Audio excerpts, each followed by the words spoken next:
امیر معاویہ، امیر یزید، امیر یزید، امیر یزید۔ کیا یزید کو حضرت امیر المؤمنین یزید رحمۃ اللہ علیہ کہنا جائز ہے؟ تو میری اس بارے میں جو رائے ہے اور استخارے کے بعد رائے ہے کہ ہمیں محتاط انداز میں ایک دو الفاظ ضرور کہنے چاہیے۔ وہ لفظ آپ اور زیادہ نہیں تو کم از کم اتنا کہنا چاہیے کہ حضرت یزید رحمۃ اللہ علیہ، حضرت یزید رحمۃ اللہ علیہ کہنا چاہیے۔ As far as your understanding about the wall of Karbala, you said that Yazid, may Allah be pleased with him, Yazid, may Allah be pleased with him, Yazid, may Allah be pleased with him, that he was ferocious and he was a villain, etc. There's difference of opinion. We're not here to discuss about history, and neither do I want to get a difference in the Muslim Ummah.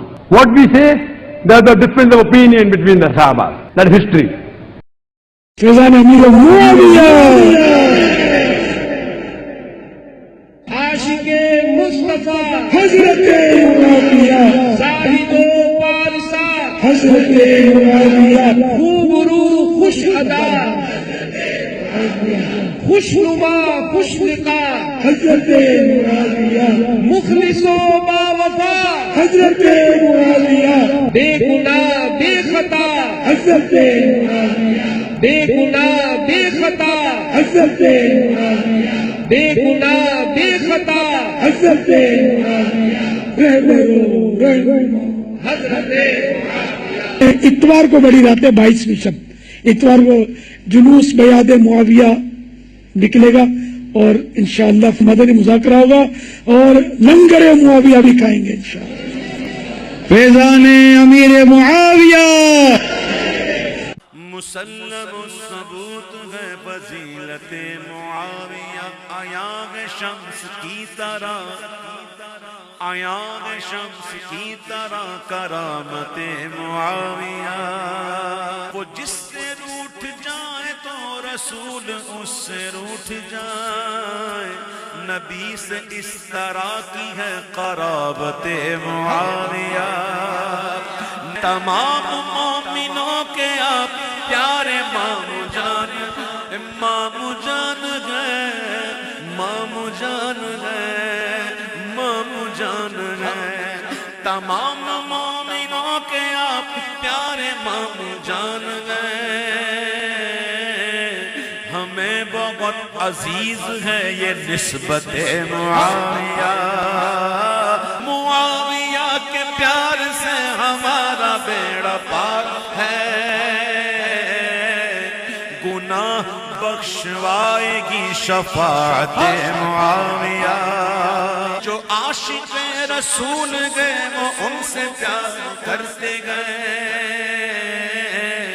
فقط منافقوں کو ہے عداوت معاویہ، صحابہ تابعین وہ کہ اولیاء دین وہ، سب اہل حق نے مانی ہے امامت معاویہ، ہر ایک عدو پہ لعنت خدا کی اور رسول کی،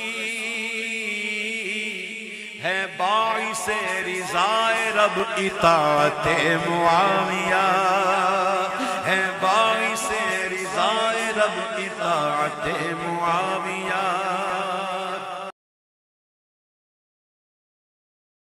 السلام علیکم ورحمۃ اللہ وبرکاتہ، ولا حول ولا قوة الا باللہ، حسبنا اللہ ونعم الوکیل، یا حی یا قیوم برحمتک استغیث، لا الہ الا انت سبحانک انی کنت من الظالمین، ربنا آتنا من لدنک رحمہ وہیئ لنا من امرنا رشدا، اللهم صل على محمد وعلى آل محمد وأصحاب محمد وأزواج محمد وأمة محمد أجمعين إلى يوم الدين آمين۔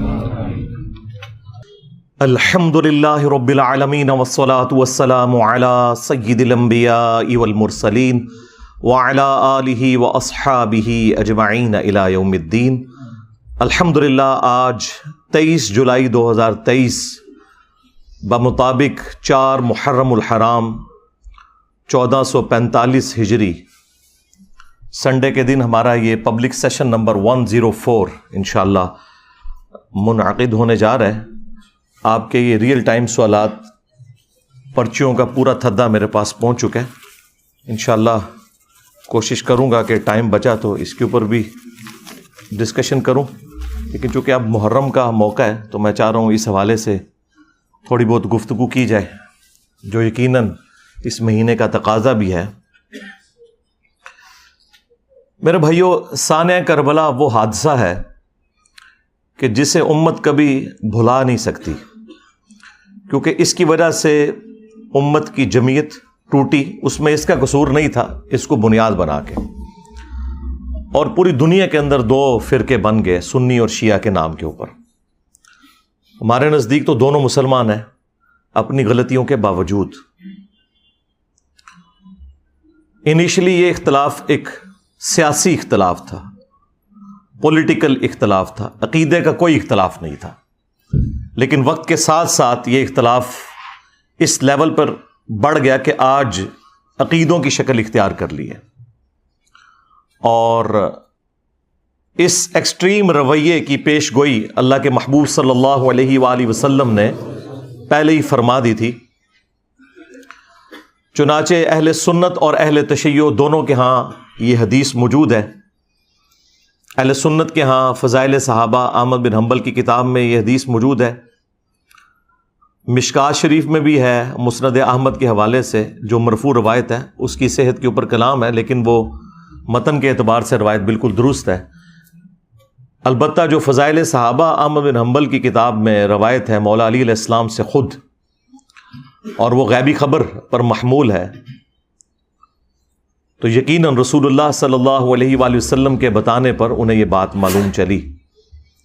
اور سیم روایت نہج البلاغہ اہل تشیع کے ہاں جو مولا علی علیہ السلام کے خطبات ہیں ان میں بھی موجود ہے کہ سیدنا علی نے کہا کہ میری وجہ سے، یعنی مجھے بنیاد بنا کر 2 فرقے گمراہ ہو جائیں گے اور 2 جہنم میں چلے جائیں گے. یہ دونوں الفاظ موجود ہیں. ظاہر ہے کہ گمراہی کا انجام جہنم ہی ہے، ایک میری محبت میں غلو کر کے اور ایک میری دشمنی میں غلو کر کے. محبت میں غلو کرنے والوں کے لیے جو ٹرم یوز کی جاتی ہے وہ رافضی کی ٹرم، اردو میں ہم رافضی کہتے ہیں، اور جو دشمنی میں بغض میں بڑھنے والے لوگ ہیں ان کے لیے ناصبی کا ورڈ استعمال کیا جاتا ہے.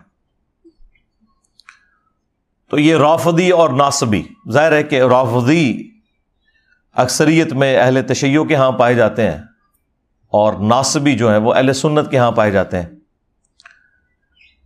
اور جب غصہ آتا ہے تو اہل سنت شیعہ کو رافضی کہتے ہیں اور شیعہ اہل سنت کو ناصبی کہتے ہیں. حالانکہ یہ دونوں جو گروہ ہیں ایک پولیٹیکل اختلاف کی بنیاد پہ الگ ہوئے، اور پھر اس میں جو ایکسٹریم لوگ تھے انہوں نے اس قسم کا ہنگامہ کھڑا کیا کہ اس بڑے لیول پہ وہ ہنگامہ چلا گیا کہ آج گمراہی اپنے عروج کے اوپر ہے.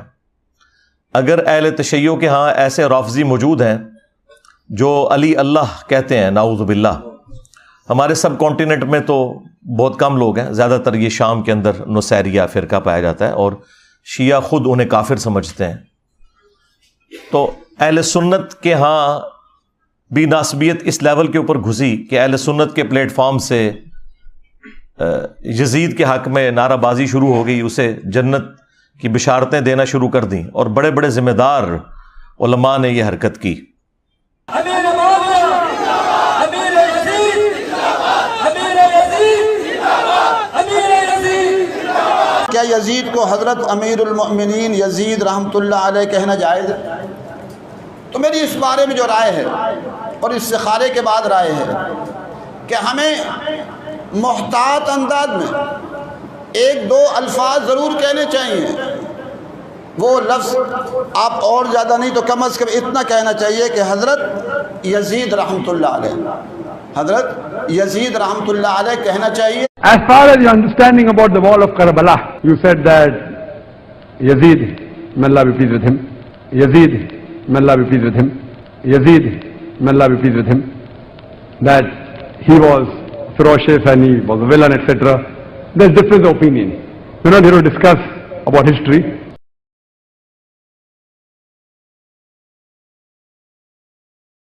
Was a villain, etc. There's difference of opinion. We're not here to discuss about history, and neither do I want to get a difference in the Muslim Ummah. What we say, there's a difference of opinion between the Sahaba. That is history. اور سیدنا علی کے مقابلے پر حضرت امیر معاویہ رضی اللہ تعالیٰ عنہ کو بڑھا چڑھا کر پیش کیا گیا، بجائے یہ کہ اس پر اکتفا کیا جاتا کہ ان کی غلطیوں کو صحابی ہونے کی وجہ سے ہم صرف ڈسکس کر کے چھوڑ دیتے، لان تان سے پرہیز کرتے، باقی ان کا معاملہ اللہ کے سپرد، وہ تو قیامت والے دن اللہ جانے اور اس کے بندے جانے۔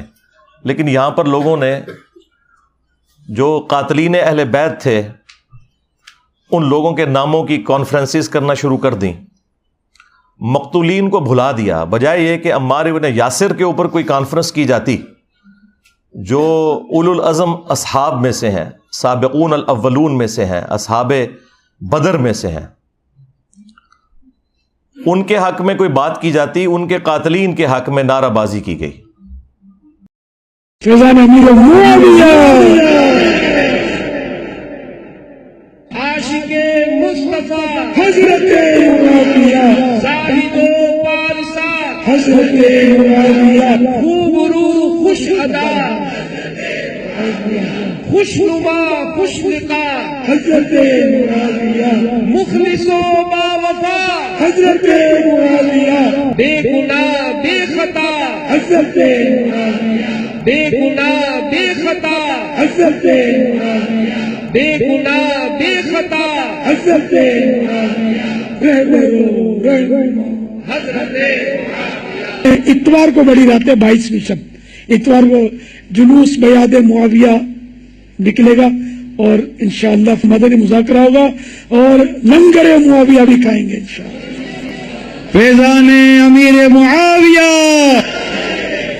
مسلم الثبوت ہے فضیلت معاویہ، آیاغ شمس کی طرح، آیاغ شمس کی طرح کرامت معاویہ، وہ جس سے روٹھ جائے تو رسول اس سے روٹھ جائے، نبی سے اس طرح کی ہے قرابت معاویہ، تمام مومنوں کے آپ پیارے مامو جان، مامو جان ہے، مامو جان ہے، مامو جان ہے، تمام مومنوں کے آپ پیارے مامو جان ہے،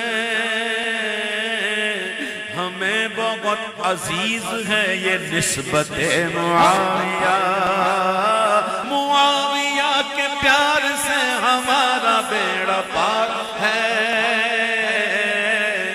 گناہ بخشوائے گی شفاعت معاویہ، جو عاشق رسول گئے وہ ان سے پیار کرتے گئے، فقط منافقوں کو ہے عداوت معاویہ، صحابہ تابعین وہ کہ اولیاء دین وہ، سب اہل حق نے مانی ہے امامت معاویہ، ہر ایک عدو پہ لعنت خدا کی اور رسول کی، ہے باعث رضائے رب اطاعت معاویہ، ہے باعث رضائے رب اطاعت معاویہ۔ اور یہ ہم نے پچھلے 15-20 سالوں کے اندر اس قسم کے معاملات دیکھے، اور اس سے پہلے تو خیر قتل و غارت کا ایک بازار گرم تھا سعودیہ اور ایران کی پراکسی وار کی وجہ سے، جو اب کافی حد تک FATF حافظہ اللہ تعالی کی برکت سے اور ضرب عزب اور رد الفساد دامت برکاتہم عالیہ کی برکت سے ایڈریس ہو چکا ہے کافی حد تک۔ لیکن آپ کو پتہ ہے یہاں پہ جو سنی شیعہ ایک کنفلکٹ ضیاء الحق کے دور کے اندر اس ڈکٹیٹر نے اپنی حکومت کو دوام دینے کے لیے جو کچھ یہاں پہ کیا، وہ اس کی تکلیف ہم آج تک کاٹ رہے ہیں۔ بہرحال یہ تاریخ میں ہمیشہ ہوتا رہا اہل سنت شیعہ کو رافضی کہتے رہے، شیعہ اہل سنت کو ناصبی کہتے رہے، حالانکہ دونوں میں اکثریت ان لوگوں کی موجود تھی جو ماڈریٹ تھے، اختلاف رائے رکھتے تھے لیکن ایک دوسرے کو مسلمان ہی سمجھتے تھے۔ شیعہ کافر کے نعرے ٹوائلٹس کے اندر لکھے گئے اور باقاعدہ ایک مہم چلائی گئی، اور اس وقت جو بھی ماڈریٹ علماء بولتے تھے انہیں قتل کر دیا جاتا تھا، اہل سنت میں سے بھی اور اہل تشیع کے اندر سے بھی۔ اور یہ پوری تاریخ اسلام بنو امیہ کی، بنو عباس کی، ایون سلطنت عثمانیہ کی بھری پڑی ہے اس قسم کے قتل و غارت سے، اور یہ ایک اسلام کے اوپر بڑا مشکل وقت رہا ہے تھرو آؤٹ۔ یہ تو اب میڈیا کی برکت سے حقائق لوگوں کے سامنے آنا شروع ہوئے اور ٹالرنس آئی، اور اللہ کے فضل سے ہمارے اس پلیٹ فارم کی برکت سے آج دنیا کے اندر ٹالرنس آ چکی ہے اہل سنت اور اہل تشیع کے ہاں کہ ہم نے کو ایگزسٹ کرنا ہے اپنے اختلاف رائے کو اپنی جگہ رکھتے ہوئے، لیکن ایک ریڈ لائن کو کراس نہیں کرنا۔ دونوں کے پاس اپنے اپنے دلائل موجود ہیں اور بنیادی عقائد تو کامن ہے۔ اب الگ پروپیگنڈا کیا جائے کہ شیعہ 40 پاروں کو مانتے ہیں، حالانکہ پاروں کی ڈویژن تو تابعین کے دور میں ہوئی۔ ہم تو 30 پاروں کو بھی نبی علیہ السلام کی طرف منسوب نہیں مانتے، نبی علیہ السلام کے مبارک زمانے میں تو سورتوں کی ڈویژن تھی۔ تو اس قسم کے جھوٹے الزامات ایک دوسرے کے اوپر لگائے گئے۔ اہل تشیع کے ہاں مشہور کر دیا گیا کہ یہ سیدنا علی کو نہیں مانتے۔ چند ایک لوگوں کی غلطی کی وجہ سے یزید کے حوالے سے مسکنسیپشن پیدا کر دی گئی، حالانکہ اہل سنت 99% یزید سے نفرت کرتے ہیں، لیکن وہ چند ایک لوگ چونکہ میڈیا میں ڈومیننٹ ہو جاتے ہیں، اس کی وجہ سے پھر دوسرے لوگوں کو موقع مل جاتا ہے اور وہ اپنے معاملات کو آگے لے کے اس طریقے سے چلتے ہیں۔ قرآن حکیم میں اللہ تعالیٰ نے اگلی امتوں کا ذکر کرتے ہوئے انبیاء کرام علیہم السلام کا ذکر خیر کیا سورۃ المؤمنون میں، اور اس کے بعد پھر کنکلوژن کرتے ہوئے فرمایا فَتَقَطَّعُوا أَمْرَهُمْ بَيْنَهُمْ زُبُرًا كُلُّ حِزْبٍ بِمَا لَدَيْهِمْ فَرِحُونَ۔ انبیاء کے جانے کے بعد ان کے جو جانشین ہوئے آنے والے لوگ، انہوں نے دین کو ٹکڑے ٹکڑے کر دیا اور آپس میں گروہوں میں بٹ گئے۔ کل حزب بما لدیہم فرحون، ہر گروہ اس کے اوپر خوش ہے جو اس کے پاس ہے۔ یہ سمجھ لیں بالکل ڈیٹو کاپی یہاں پہ ہوئی ہے کہ یہاں پر بھی ہر فرقہ خوش ہے جو اس کے پاس ہے۔ یعنی اہل سنت میں 3 بڑے بڑے فرقے ہیں، بریلوی، دیوبندی، اہل حدیث۔ باقی جو فقہی بنیاد پہ حنفی، شافعی، مالکی، حنبلی وہ تو ہیں، لیکن بہرحال ان میں بھی عقائد کے اعتبار سے جو صوفیانہ عقائد رکھنے والے لوگ ہیں وہ بریلوی اور دیوبندی ہیں، خواہ وہ اپنے آپ کو شافعی کہتے ہوں، مالکی کہتے ہوں، حنفی کہتے ہوں پوری دنیا میں۔ تو بریلویوں نے اپنا ترہ امتیاز بنا لیا کہ جی عشق رسول کا ٹھیکہ ہمارے پاس ہے، ہم یہ ڈیفائن کریں گے کون عاشق رسول ہے اور کون گستاخ رسول ہے۔ دوسری طرف دیوبند نے کہا کہ عظمت صحابہ کا ٹھیکہ ہمارے پاس ہے، ہم بتائیں گے کہ کون عاشق صحابہ ہے اور کون گستاخ صحابہ ہے۔ اور اہل حدیث نے کہا کہ توحید کا ٹھیکہ ہمارے پاس ہے، ہم لوگوں کے بارے میں یہ ڈیفائن کریں گے کہ کون مشرک ہے اور کون موحد ہے۔ اور اہل تشیع نے کہا کہ اہل بیت کی محبت کا ٹھیکہ ہمارے پاس ہے، ہم بتائیں گے کہ کون عاشق اہل بیت ہے اور کون گستاخ اہل بیت ہے۔ کل حزب بما لدیہم فرحون، اور ہر گروہ اس میں خوش ہے جو اس کے پاس ہے، اور وہ کسی ایک بات کو اتنا مضبوطی سے پکڑے ہوئے ہے جو اس کا مضبوط پوائنٹ بھی ہے، یہ ماننے والی بات ہے۔ اور اس مضبوط پوائنٹ کی وجہ سے جو اس کی کمزوریاں ہیں وہ اس کے پیچھے چھپ جاتی ہیں، اور وہ مضبوط پوائنٹ اتنا بھاری ہے کہ اس کی بنیاد پہ وہ اپنے آپ کو جنتی بھی سمجھتا ہے۔ یعنی اگر آپ بریلویوں سے پوچھے وہ کہیں گے جی عشق رسول ہے تو پھر باقی ساری چیزیں اس کے مقابلے میں تھوڑی ہیں، بھلے ہم شرک بھی کرتے رہیں۔ اس طریقے سے دیوبند کہیں گے کہ جی نبی الاسلام کے جانثار ساتھیوں کی برکت سے ہی تو اسلام دنیا میں پھیلا، جب ہم ان کا دفاع کر رہے ہیں تو باقی ساری چیزیں تو ثانوی ہیں۔ اور اہل حدیث نے کہا کہ بھائی جب یہ ساری کائنات بنانے والا اللہ ہے، جب توحید ہمارے پاس آ گئی تو باقی ساری چیزیں ثانوی حیثیت رکھتی ہیں۔ اور اہل تشیع نے کہا کہ محمد اور آل محمد کے بعد تو کوئی چیز نہیں جن کے گھر سے یہ سارا دین بٹا، تو دین کی بنیادیں وہاں پر ہیں۔ جب ان کی محبت ہمارے پاس آ گئی، بات تو کوئی چیز نہیں جن کے گھر سے یہ سارا دین بٹا، تو دین کی بنیادیں وہاں پر ہیں۔ جب ان کی محبت ہمارے پاس آ گئی تو باقی ساری چیزیں ثانوی حیثیت رکھتی ہیں۔ تو یہ وہی چیز ہوئی، فَتَقَطَّعُوا أَمْرَهُمْ بَيْنَهُمْ زُبُرًا كُلُّ حِزْبٍ بِمَا لَدَيْهِمْ فَرِحُونَ۔ اور پھر یہ اس لیول کے اوپر دشمنی بڑی ہے، سنی شیعہ کنفلکٹ کی بنیاد کے اوپر، کہ سنیوں نے یہ طے کر لیا کہ خواہ ہماری حدیث کی کتابوں میں بھی کوئی بات آئے ہم نے نہیں ماننی، اگر وہ اہل تشیع کو سپورٹ کرتی ہے۔ اور اہل تشیع نے بھی یہ طے کر لیا کہ ہمارے اصول محدثین کے اوپر جو روایتیں درست ہیں، اگر وہ کسی اعتبار سے سنیوں کے کسی پوائنٹ آف ویو کو سپورٹ کرتی ہیں تو ہم نے ان کو ریجیکٹ کر دینا ہے اور اس کے حوالے سے ہنگامہ کھڑا کر دینا ہے۔ اب چونکہ ہمارا یہ پلیٹ فارم اہل سنت پلیٹ فارم ہے، اس میں کوئی شک نہیں ہے، اور ظاہر ہے کہ دنیا میں 85% اہل سنت ہیں، اور زیادہ تر تو میں اہل سنت کے حوالے سے ہی روایتیں پیش کرتا ہوں۔ باقی جو قرآن ہے ظاہر ہے وہ تو اہل سنت اہل تشیع کے ہاں کامن ہے۔ اہل سنت کے ہاں جو اس بڑے لیول کی خرابی آئی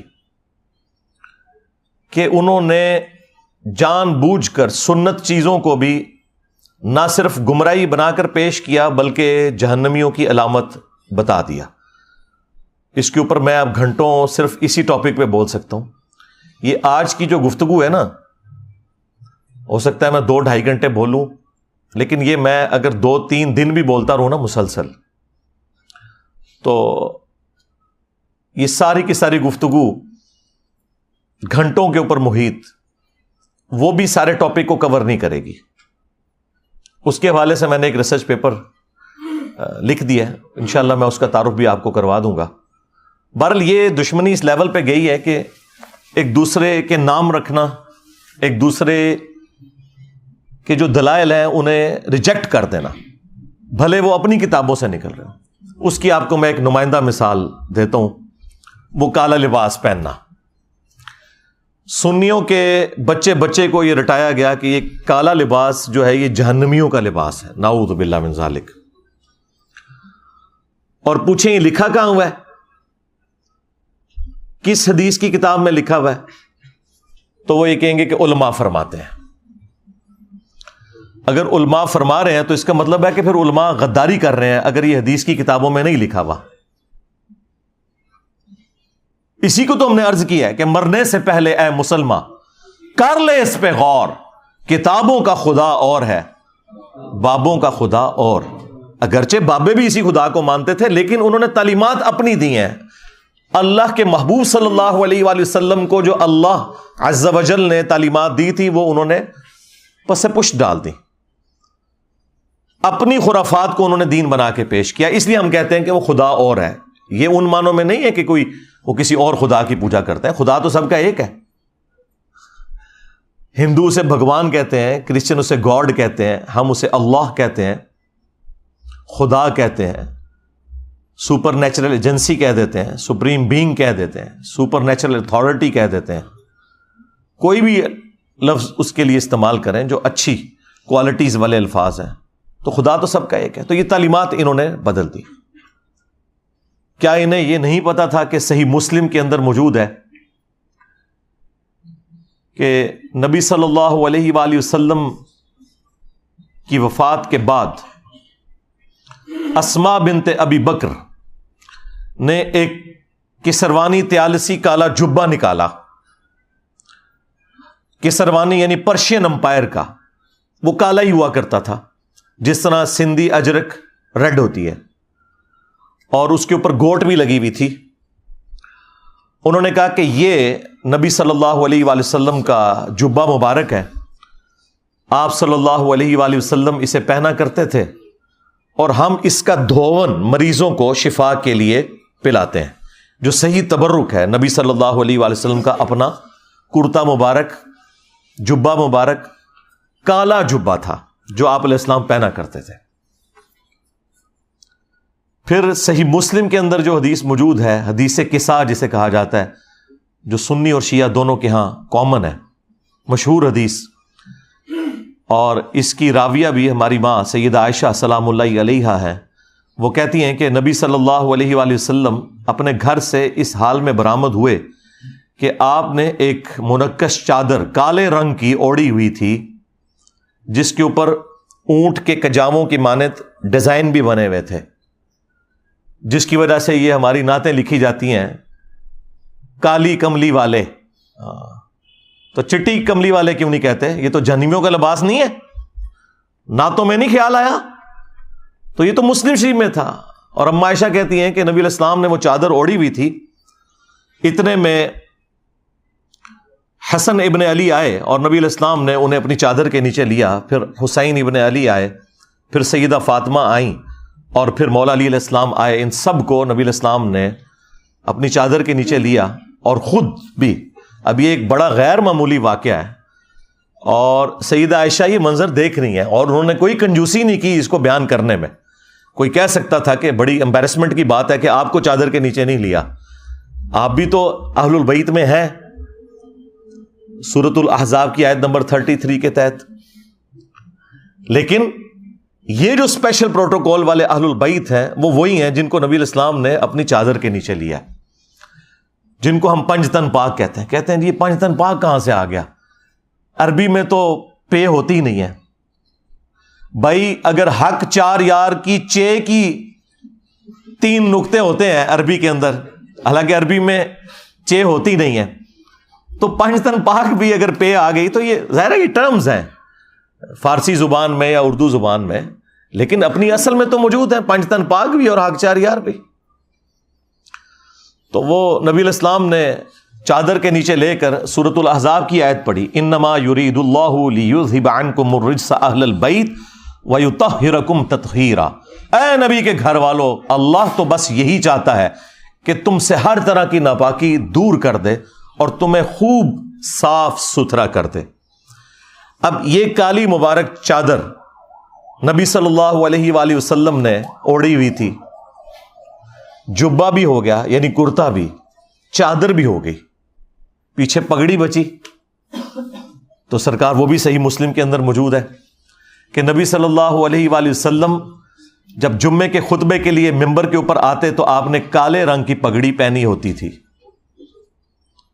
اسی طریقے سے صحیح مسلم میں ایک اور حدیث ہے کہ اللہ کے محبوب صلی اللہ علیہ وآلہ وسلم جب فتح مکہ کے موقع پر داخل ہوئے مکہ شریف میں تو آپ نے کالے رنگ کی پگڑی پہنی ہوئی تھی، یعنی آپ علیہ السلام کا کرتا جبہ بھی کالا، آپ کی چادر بھی کالی، آپ کی پگڑی بھی کالی، اور غلاف کعبہ کالا۔ اور پھر وہ مشہور حدیث جو اکثر آپ کو سننے کو ملتی ہے، جس کے نام کے اوپر پوری دنیا میں ہنگامہ مسلمانوں نے، جہادی تنظیموں نے کھڑا کیا ہوا ہے، مسند احمد میں ہے، المستدرک للحاکم کے اندر موجود ہے کہ جب خراسان سے کالے جھنڈے آتے ہوئے دیکھو تو ان کا استقبال کرنا، ان میں اللہ کا خلیفہ مہدی ہوگا علیہ السلام، تو وہاں پہ بھی کالے جھنڈے کا ذکر ہے۔ تو نبی علیہ السلام کا جھنڈا بھی کالا، آپ کا کرتا مبارک بھی، جبہ بھی کالا، آپ کی چادر بھی کالی، آپ کی پگڑی بھی کالی۔ اب مجھے بتائیں کون سی چیز پیچھے رہ گئی ہے؟ لیکن دشمنی اس لیول کے اوپر کہ کہا کہ جہنمیوں والا لباس ہے۔ اب مجھے بتائیں کیا ایسا شخص اپنے ایمان کے بارے میں دقت نظر سے دیکھے گا کہ جو نبی صلی اللہ علیہ وآلہ وسلم کے سنت لباس کو صرف ایک فرقے کی آڑ میں جہنمیوں والا لباس کہتے ہیں؟ یہ میں نے آپ کو ایک نمونہ پیش کیا ہے۔ میں اگر صرف یہ نمونے نکال کے آپ کو دکھاؤں تو آپ کو دشمنی کا لیول نظر آئے گا کہ علماء نے کس بڑے لیول کے اوپر دھوکہ کیا ہے، اور یہ آج کے علماء نے نہیں، صدیوں سے یہ دھوکہ امت کو دیا گیا ہے۔ اسی لیے پھر میں نے اتنے پیشن کے ساتھ یہ بات عرض کی تھی کہ دیکھیں ان کے بزرگوں نے جو گمراہیاں پھیلائی تھیں اتنے بڑے لیول کے اوپر، تو اللہ تبارک و تعالیٰ نے پھر ان کے بزرگوں اور ان کے کٹر فالوورز کے اوپر کتنی بڑی بلا چھوڑ دی ہے کہ جو کہتا ہے کہ میرے نبی سا ہے ہی کوئی نہیں، تیرے بابے تھے شے ہی کوئی نہیں۔ صلو علی محمد وآل محمد، اللہم صلی علی محمد وعلی آل محمد۔ تو دیکھیں پچھلے 1200-1300 سال کی گمراہیاں یوں 12 سالوں کے اندر مٹی پلید ہوئی ہے۔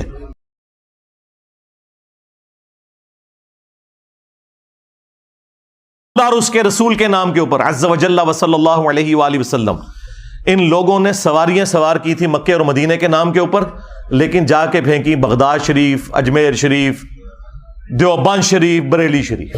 غداری کی ہے انہوں نے، اور اس غداری کا انجام کیا ہوا ہے کہ آج یہ لوگ اپنے بزرگوں کی تعلیمات سے منہ چھپاتے پھر رہے ہیں، اور وہ کہہ رہے ہیں جی انسانی تاریخ میں اتنا بڑا کوئی فتنہ نہیں آیا جتنا بڑا فتنہ انجینئر ہے۔ بالکل ٹھیک ہے، یہ عربی والا فتنہ ہے، آزمائش۔ اور یقین کریں یہ لوگ آپس کی دشمنیاں بھول گئے ہیں اس کی وجہ سے، تو ہمیں تو کوئی فرق نہیں پڑتا، ہم نے تو اللہ کے فضل سے اہل بیت کا مقدمہ لڑا ہے اور لڑیں گے انشاءاللہ تعالی۔ اور یہ سب کچھ اتنا مشکل کام جو اگلے زمانوں میں ہوتا تھا تو ایسے لوگوں کے ٹکڑے ٹکڑے کر دیے جاتے تھے، ان کے خاندان غائب کروا دیے جاتے تھے، یہ تو آج آپ ایک مبارک دور میں ہے کہ آج بات کرنا آسان ہے، اور وہ بھی پاکستان کے اندر، تو اور وہ بھی کچھ عرصے سے، ورنہ تو کچھ عرصہ پہلے تک تو یہ صورتحال نہیں تھی۔ تو یہ اللہ تبارک و تعالیٰ کا خاص ڈیسیژن ہوا ہے کہ اس نے اپنے دین کا کام لینا ہے، وہ کسی سے بھی لے لے۔ تو یہ سب کچھ جو ہم کر رہے ہیں واللہ یہ ہم اپنی آخرت کی فکر میں ہیں۔ اہل البیت علیہم السلام کو کسی بھی شخصیت کی ضرورت نہیں کہ وہ ان کا دفاع کرے، یہ کسی شخص کے لیے خود اس کی آخرت کا سبب تو ہو سکتا ہے کہ وہ جنت میں رسول اللہ کا پڑوس حاصل کر لے صلی اللہ علیہ وآلہ وسلم، کہ وہ اہل البیت کا دفاع کرے۔ اہل البیت کو اس سے کوئی فرق نہیں پڑتا، یہ ہماری خوش قسمتی ہے کہ ہم ان کا دفاع کر کے اللہ کے محبوب صلی اللہ علیہ وآلہ وسلم کو قیامت والے دن راضی کر سکیں کہ ہم نے آپ کے اہل البیت کا دفاع کیا تھا، اور آپ نے جو نصیحت فرمائی تھی غدیر خم کے اوپر ہم نے اس کا پاس رکھا۔ کتنا بڑا ظلم ہوا کہ جو اہل سنت کی مین سٹریم کی 6 کتابوں میں حدیث نہیں تھی، اور ضربیں تقسیمیں لگا کے وہ حسن درجے تک پہنچتی تھی، حجۃ الوداع کی حدیث کہ میں اپنے بعد 2 چیزیں چھوڑ کر جا رہا ہوں، المستدرک للحاکم میں ہے، الموطا امام مالک میں بھی ہے لیکن اس کی سند منقطع ہے، مکمل سند جو ہے وہ المستدرک للحاکم کے اندر ہے، مشکات کے اندر بھی۔ 2 چیزیں چھوڑ کے جا رہا ہوں کہ جنہیں مضبوطی سے پکڑ لوگے کبھی گمراہ نہیں ہوگے، ایک اللہ کی کتاب اور دوسرے اس کے نبی کی سنت صلی اللہ علیہ وآلہ وسلم۔ اب یہ حدیث ہماری یہ 6 مین کتابیں جو ایگریڈ اپان ہے، کتب 6 بخاری اور مسلم صحیحین، اور 4 کتابیں سنن اربع کی، ترمذی، ابو داؤد، نسائی، ابن ماجہ، ان میں یہ روایت ہی نہیں تھی، وہ تو بچے بچے کو رٹا دی گئی۔ اور جو روایت صحیح مسلم کے اندر تھی، اوپر تلے 4 احادیث غدیر خم کی، وہ ہمارے علماء کو بھی نہیں پتا تھی۔ میرے دنیا میں چھوڑے جانے سے پہلے کتنے علماء ہیں جنہوں نے کبھی یہ روایت اہل سنت کے پلیٹ فارم سے بیان کی؟ اکا دکا لوگوں نے، ڈاکٹر طاہر القادری صاحب یا ہمارے استاد مولانا اسحاق صاحب رحمہ اللہ تعالی، باقی تو سارے کے سارے لوگ جو ہیں وہ قرآن و سنت لے کے چلے، اور وہ بھی وہ روایت جو ان 6 کتابوں میں بھی نہیں تھی، جو 6 کتابوں میں مسلم شریف کے اندر تھی، صحیحین ٹاپ کی 2 کتابوں میں، اوپر تلے 4 احادیث غدیر خم کی، 6225 سے لے کر 6228 تک، یہ جو 4 احادیث جو مشکات کے اندر بھی موجود ہیں، مسند احمد میں بھی، جامعہ ترمذی میں بھی، وہ چھپا کے رکھی گئی۔ اور یہ جو خطبہ غدیر کا ہے یہ نبی صلی اللہ علیہ وآلہ وسلم کہ حجۃ الوداع کے بعد کا خطبہ ہے، یہ اسے بھی سپرسیڈ کرنے والا ہے۔ اور آپ علیہ السلام کی وفات سے چند مہینے پہلے جب آپ حج کر کے مکے سے مدینے کی طرف واپس آ رہے تھے تو راستے میں پانی کے لیے خم نامی گاؤں پہ پڑاؤ کیا 18 ذوالحجہ 10 ہجری کو، اور نبی صلی اللہ علیہ وآلہ وسلم کے لیے اونٹ کے پالان کا ممبر بنایا گیا. اور زید ابن ارقم روایت کرتے ہیں جب چند تابعین ان کو ملنے آئے کہ بھئی آپ نے تو نبی الاسلام کے ساتھ اتنا وقت گزارا ہے, اتنی نمازیں پڑھی ہیں, تو کوئی بات جو خاص بات رسول اللہ کی نصیحت آپ کو یاد ہو. تو انہوں نے کہا پھر سنو. چونکہ بنو امیہ کا دور تھا اور سیدنا علی کے اوپر ممبروں سے سب و شتم کا سلسلہ جاری تھا, تو انہوں نے ڈھونڈ کے غدیر خم کی حدیث سنائی. انہوں نے کہا کہ اگر میں کوئی چیزیں سکپ کر دوں تو یہ سمجھ لینا میرا بڑھاپا ہے. البتہ مجھے یہ ایک نصیحت یاد ہے کہ نبی الاسلام نے غدیر خم کے موقع پر اپنی وفات سے چند مہینے پہلے ایک خطبہ دیا, انتہائی بلیغ خطبہ. اس کے الفاظ ہی کنکلوڈنگ ہے, اے لوگو آگاہ ہو جاؤ میں بھی ایک انسان ہوں, قریب ہے کہ اللہ کا قاصد یعنی موت کا فرشتہ میرے پاس آئے اور میں اس کی دعوت قبول کر لوں. میں اپنے بعد تم میں 2 بھاری چیزیں چھوڑ کر جا رہا ہوں. ان میں سے پہلی چیز اللہ کی کتاب ہے, اس میں ہدایت ہے, اس میں نور ہے. یہ اللہ کی رسی ہے جو قرآن میں ہے نا, وَاعْتَصِمُوا بِحَبْلِ اللَّهِ جَمِيعًا وَلَا تَفَرَّقُوا, تم سب کے سب مل کر اللہ کی رسی کو مضبوطی سے پکڑ لو اور فرقوں میں مت بٹو. یہ اللہ کی رسی ہے, جو اسے پکڑے گا وہ ہدایت پر ہوگا, جو چھوڑ دے گا وہ گمراہ ہو جائے گا. اور پھر نبی علیہ السلام ترغیب دلاتے رہے, اللہ کی کتاب, اللہ کی کتاب, اللہ کی کتاب. اور پھر فرمایا دوسری بھاری چیز میرے اہل البیت ہیں, میں اپنے اہل البیت کے معاملے میں تمہیں اللہ کا خوف دلاتا ہوں, میں اپنے اہل البیت کے معاملے میں تمہیں اللہ کا خوف دلاتا ہوں, میں اپنے اہل البیت کے معاملے میں تمہیں اللہ کا خوف دلاتا ہوں. 3 دفعہ فرمایا. لیکن امت بالکل الٹ چلی, نہ قرآن کو پکڑا عقیدوں کے لیے اور نہ اہل البیت کو زندہ چھوڑا. نبی علیہ السلام کو قبر مبارک میں گئے صرف 50 سال گزرے ہیں اور آپ کی پوری اولاد ذبح کر دی گئی. تو آپ سمجھتے ہیں کہ یہ کربلا بھلا دی جائے گی؟ نہیں, کربلا قیامت تک آپ کو ہانٹ کرے گی. ہاں, اور ہماری ویڈیوز کے بعد تو اب آپ بھول جائیں ہاں کہ کوئی شخص جو ہے وہ اس غم حسین کو مٹا سکتا ہے. یہ سوگ حسین نہیں ہے, سوگ 3 دن ہوتا ہے, یہ غم حسین ہے. یہ اسی طریقے سے جاری رہنا ہے. غم حمزہ نہیں ختم ہوا. صحیح بخاری میں حدیث ہے, فتح مکہ کے موقع پر حضرت بلال حبشی نے لا کر پیش کر دیا واشی کو حضور کے سامنے کہ چلیں جہاں باقیوں کی معافی ہو رہی ہے اس کی بھی ہو جائے. آپ علیہ السلام نے نگاہ اٹھا کے دیکھا, واشی, جی یا رسول اللہ. قاتل حمزہ, جی یا رسول اللہ. واشی تیرا اسلام قبول ہے, لیکن کیا تو ایسا کر سکتا ہے کہ تو مجھے اپنی شکل نہ دکھانا؟ پوری زندگی پھر واشی نے نبی علیہ السلام کا سامنا نہیں کیا. مسلمان صحابی اور شخصیت کون ہے؟ حریص علیکم بالمؤمنین رؤوف الرحیم. مومنین پر ان کی جانوں سے بڑھ کر حق رکھتے ہیں, ان کی جانوں سے بڑھ کر ان کے لیے حریص ہیں.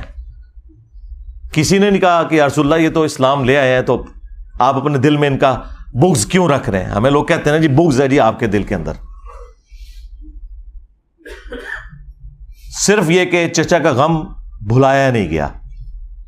چچا بھی کوئی عام چچا تو نہیں تھا, وہ دو شریک بھائی بھی تھا, دین کا مجاہد تھا, بدر اور احد کے اندر آرمی چیف تھا نبی الاسلام کی فوج کا.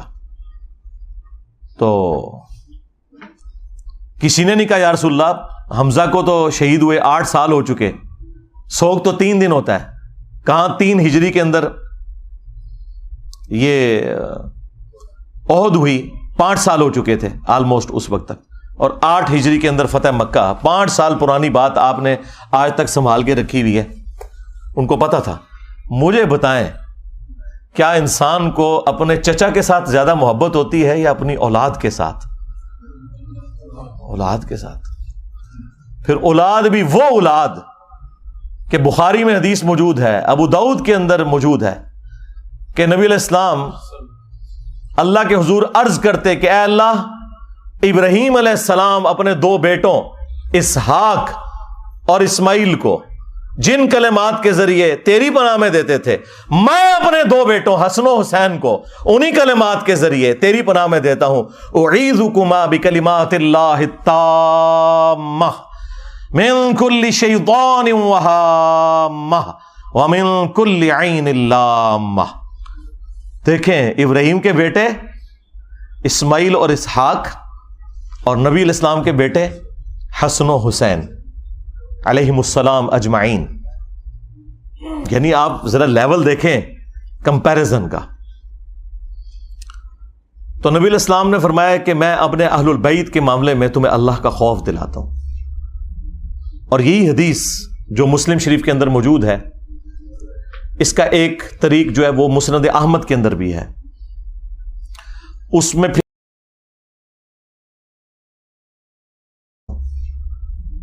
اور یہی حدیث جو مسلم شریف کے اندر موجود ہے، اس کا ایک طریق جو ہے وہ مسند احمد کے اندر بھی ہے.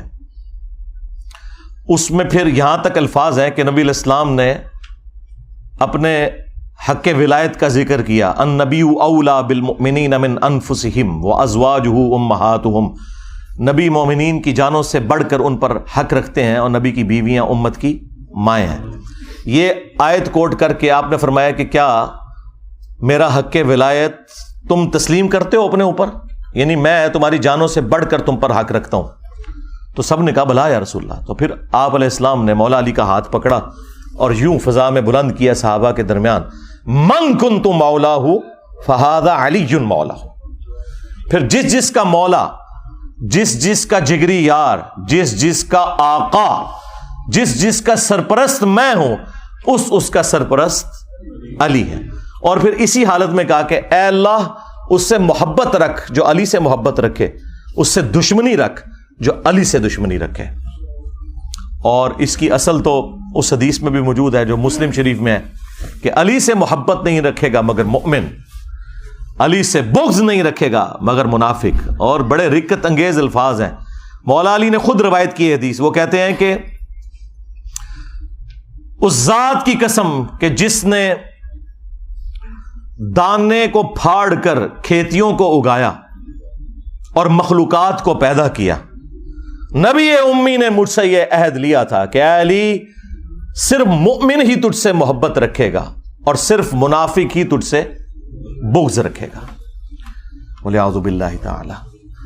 تو اب یہ آپ دیکھ لیں، یہ وہ چیزیں تھیں جو پھر بھلا دی گئیں اور اس کا رزلٹ آج سنی شیعہ کنفلکٹ، قتل و غارت کی شکل میں، دشمنی کی شکل میں، ایک دوسرے کو کافر کہنے اور گمراہ کہنے اور جہنمی کہنے کی شکل میں ہمارے سامنے آ چکا ہے.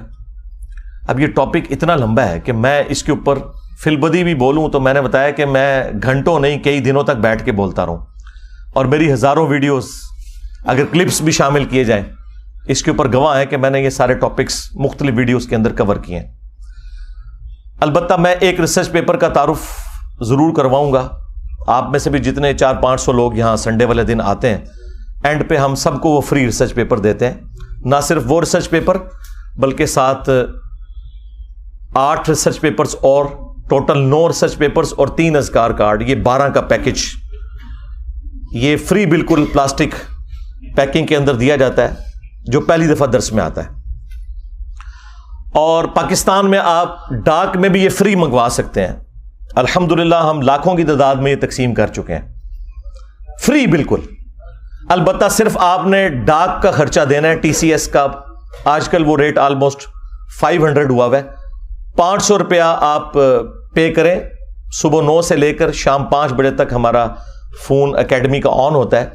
032159000162 عثمان بھائی کے نام کے اوپر یہ نمبر بنا ہوا ہے. اور اسی نمبر کے اوپر ایزی پیسہ بھی ہے، جائز کیش بھی ہے. اس میں آپ صرف ٹی سی ایس کا خرچہ دیں گے تو آپ کو ریسرچ پیپرز کا پیکج پورے کا پورا، صرف کربلا والا ریسرچ پیپر نہیں، اس میں 200 احادیث ہیں، 32 صفحوں کے اوپر ہے. اس کے علاوہ 9 ریسرچ پیپرز ٹوٹل ہیں 8 پلس یہ ایک 9 اور 3 اذکار کارڈ. یہ 12 کا پیکج بالکل فری آپ کے گھر آئے گا. آپ اس کو پڑھیں. اور الحمدللہ یہ کئی زبانوں میں ٹرانسلیٹ ہو چکا ہے. ہماری ویب سائٹ پہ اس کا PDF اویلیبل ہے، عربی میں بھی، اردو میں بھی، انگلش میں بھی، ہندی میں بھی، بنگلہ زبان کے اندر بھی، اور فارسی اور سندھی زبان کے اندر بھی. دنیا کی جتنی مشہور زبانیں ہیں ان میں اس کو ہم نے ٹرانسلیٹ کر دیا. انگلش میں آ گیا تو پھر آپ سمجھ لیں سب میں آ گیا. یہ ریسرچ پیپر آپ soft copy download free کریں ہماری ویب سائٹ ahlsunnatpak.com سے, وہاں سے بھی آپ پڑھ سکتے ہیں, ہارڈ کاپی بھی منگوا سکتے ہیں. تو آپ کو یہ پوری کی پوری گیم سمجھ آ جائے گی. یہ کربلا ایک دن میں نہیں ہوئی, اس کے پیچھے پورا ایک پس منظر ہے. کس طرح نبی الاسلام کی وفات کے بعد آہستہ آہستہ معاملات اس لیول کے اوپر بگڑے کہ صرف 50 سال کے اندر اتنی بڑی تبدیلی آئی کہ انسانی تاریخ نے اتنا بھیانک منظر نہیں دیکھا تھا جو ہمیں کربلا میں دیکھنا پڑا, اور اس کی ہیٹ آج تک ہم محسوس کر رہے ہیں. یہ ایک دن کے اندر نہیں ہوا, معاملات آہستہ آہستہ بگڑتے چلے گئے. اہل سنت اور اہل تشیع کے اندر جو اہل علم علماء ہیں ان کے درمیان یہ چیز ایگریڈ اپون ہے. اہل سنت جو ہیں وہ سیدنا ابوبکر صدیق رضی اللہ تعالیٰ عنہ کو نبی الاسلام کا سکسیسر مانتے ہیں, اس اعتبار سے نہیں کہ نبی الاسلام نے انہیں اپنا کوئی وصی بنایا ہے. نبی الاسلام نے اپنا وصی قرآن کو بنایا تھا. یہ ٹاپک الگ سے ہے, میری اس کے اوپر ویڈیو ہے.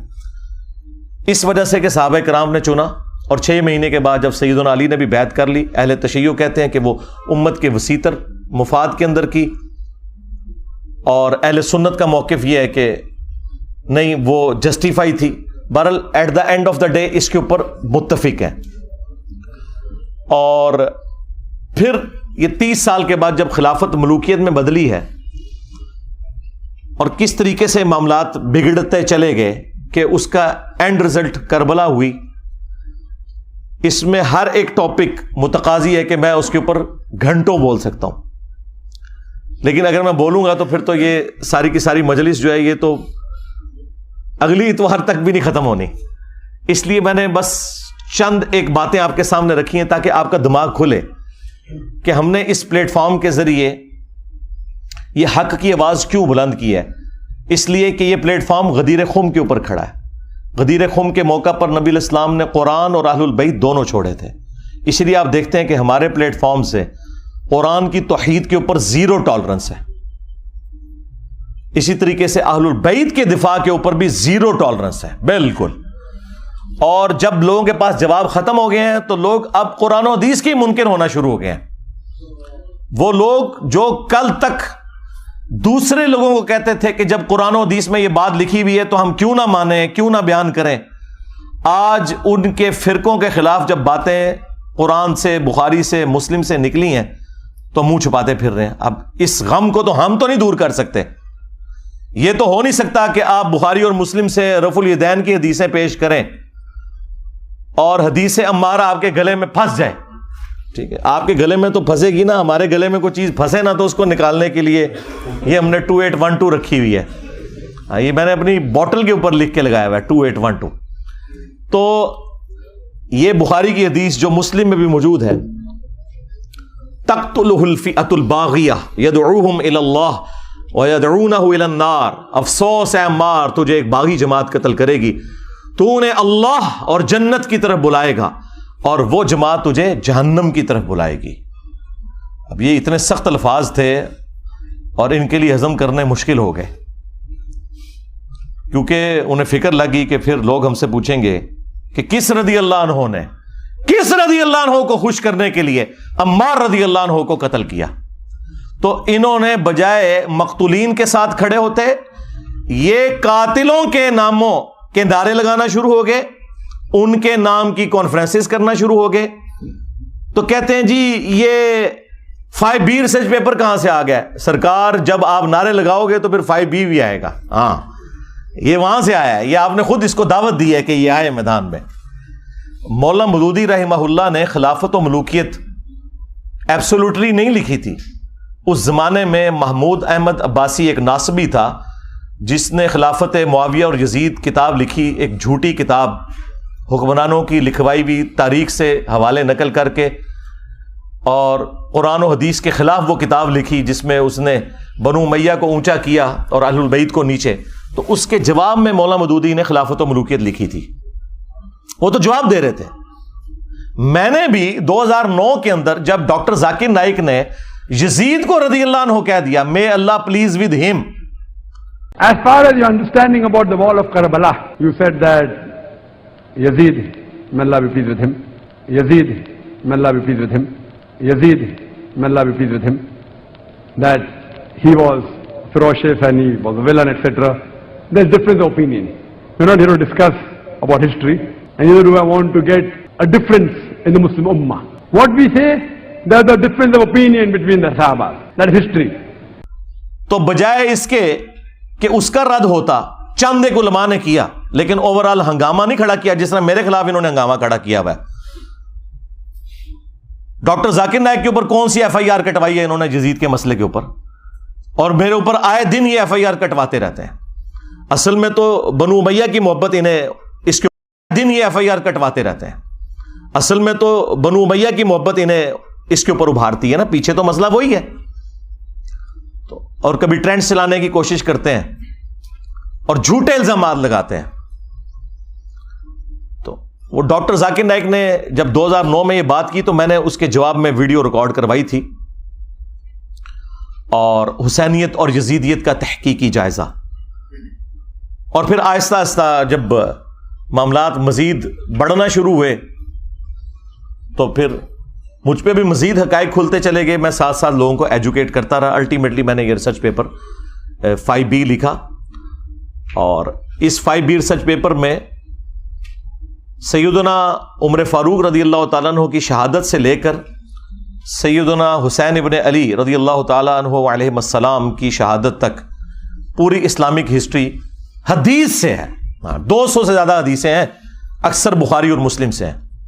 اور جو بخاری اور مسلم کے علاوہ ہیں ان پہ دور حاضر کے بڑے بڑے محققین کی میں نے تحکیم لگائی ہے.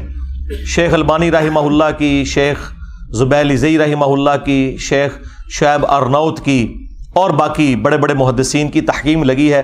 اس 5B ریسرچ پیپر میں کوئی ایک حدیث بھی ایسی نہیں ہے کہ جس کے اوپر صحت کا حکم نہ لگا ہوا ہو.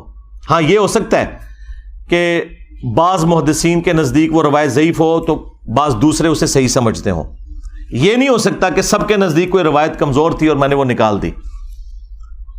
اگرچہ میرے نزدیک کوئی روایت کمزور بھی تھی، اور اگر اسے امام ترمذی نے، امام حاکم نے، امام ذہبی نے ٹھیک کہا ہوا تو میں نے لیا، کیونکہ وہ بڑے ائمہ ہیں.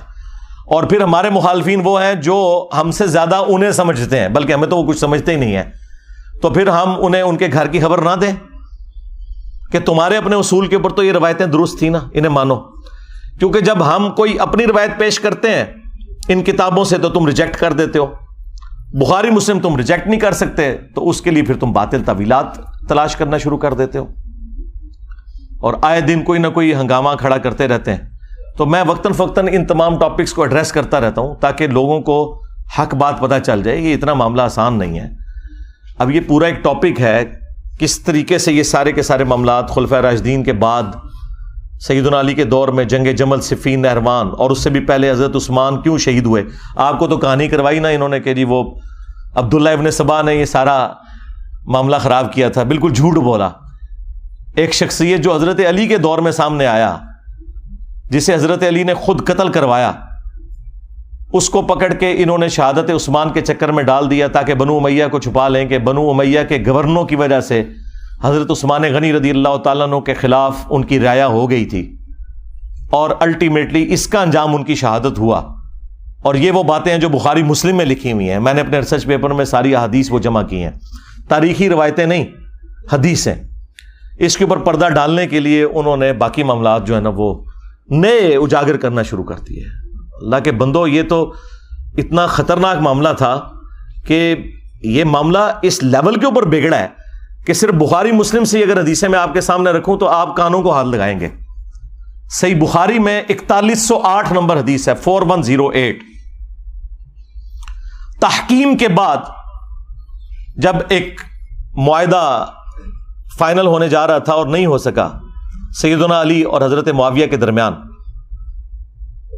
اس کے بعد جب حضرت معاویہ مدینہ شریف آئے تو انہوں نے وہاں ایک خطبہ دیا.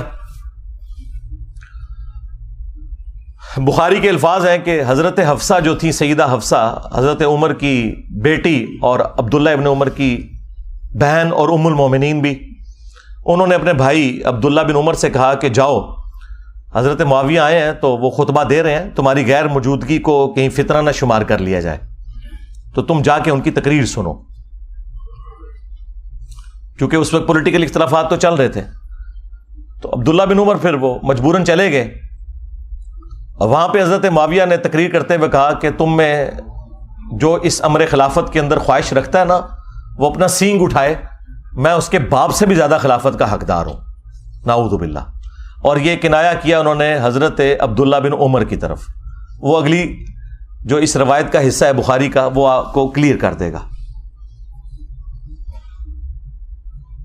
اب یہ اتنا بڑا جملہ تھا. اب مجھے بتائیں کہ عبداللہ بن عمر کا باپ وہ ہے کہ جن کی وجہ سے رومن امپائر گری ہے اور شام مسلمانوں کے پاس آیا، اور اس شام میں بیٹھا ہوا ایک شخص امیر شام، وہ اسی کے بیٹے کو کہہ رہا ہے کہ میں تجھ سے اور تیرے باپ سے زیادہ خلافت کا حقدار ہوں. یہ بخاری شریف ہے جی، یہ اصول الکافی شریف نہیں ہے، ہاں یہ مولانا شریف نہیں ہے، یہ بخاری شریف ہے. اب عبداللہ بن عمر کو غصہ تو آیا لیکن خاموش ہو گئے. اور وہ خاموش کیوں ہوئے؟ آج بھی لوگ کہتے ہیں نا کہ جی صدیوں سے لوگ کیوں نہیں بول رہے تھے. اس زمانے میں نہیں لوگ بول سکے. وہ ہمارے استاد مولانا اسحاق صاحب والی بات ہے کہ ماما روزانہ حسین نہیں جم دیا. ہاں، حسین ابن علی اور عبداللہ ابن عمر دونوں کی نیچرز میں فرق تھا. تو بعد میں ایک دوسرے صحابی کہتے ہیں عبداللہ بن عمر سے کہ آپ نے اسی وقت معاویہ کو جواب کیوں نہیں دیا جب وہ یہ کہہ رہا تھا کہ میں اس کے باپ سے بھی زیادہ خلافت کا حقدار ہوں.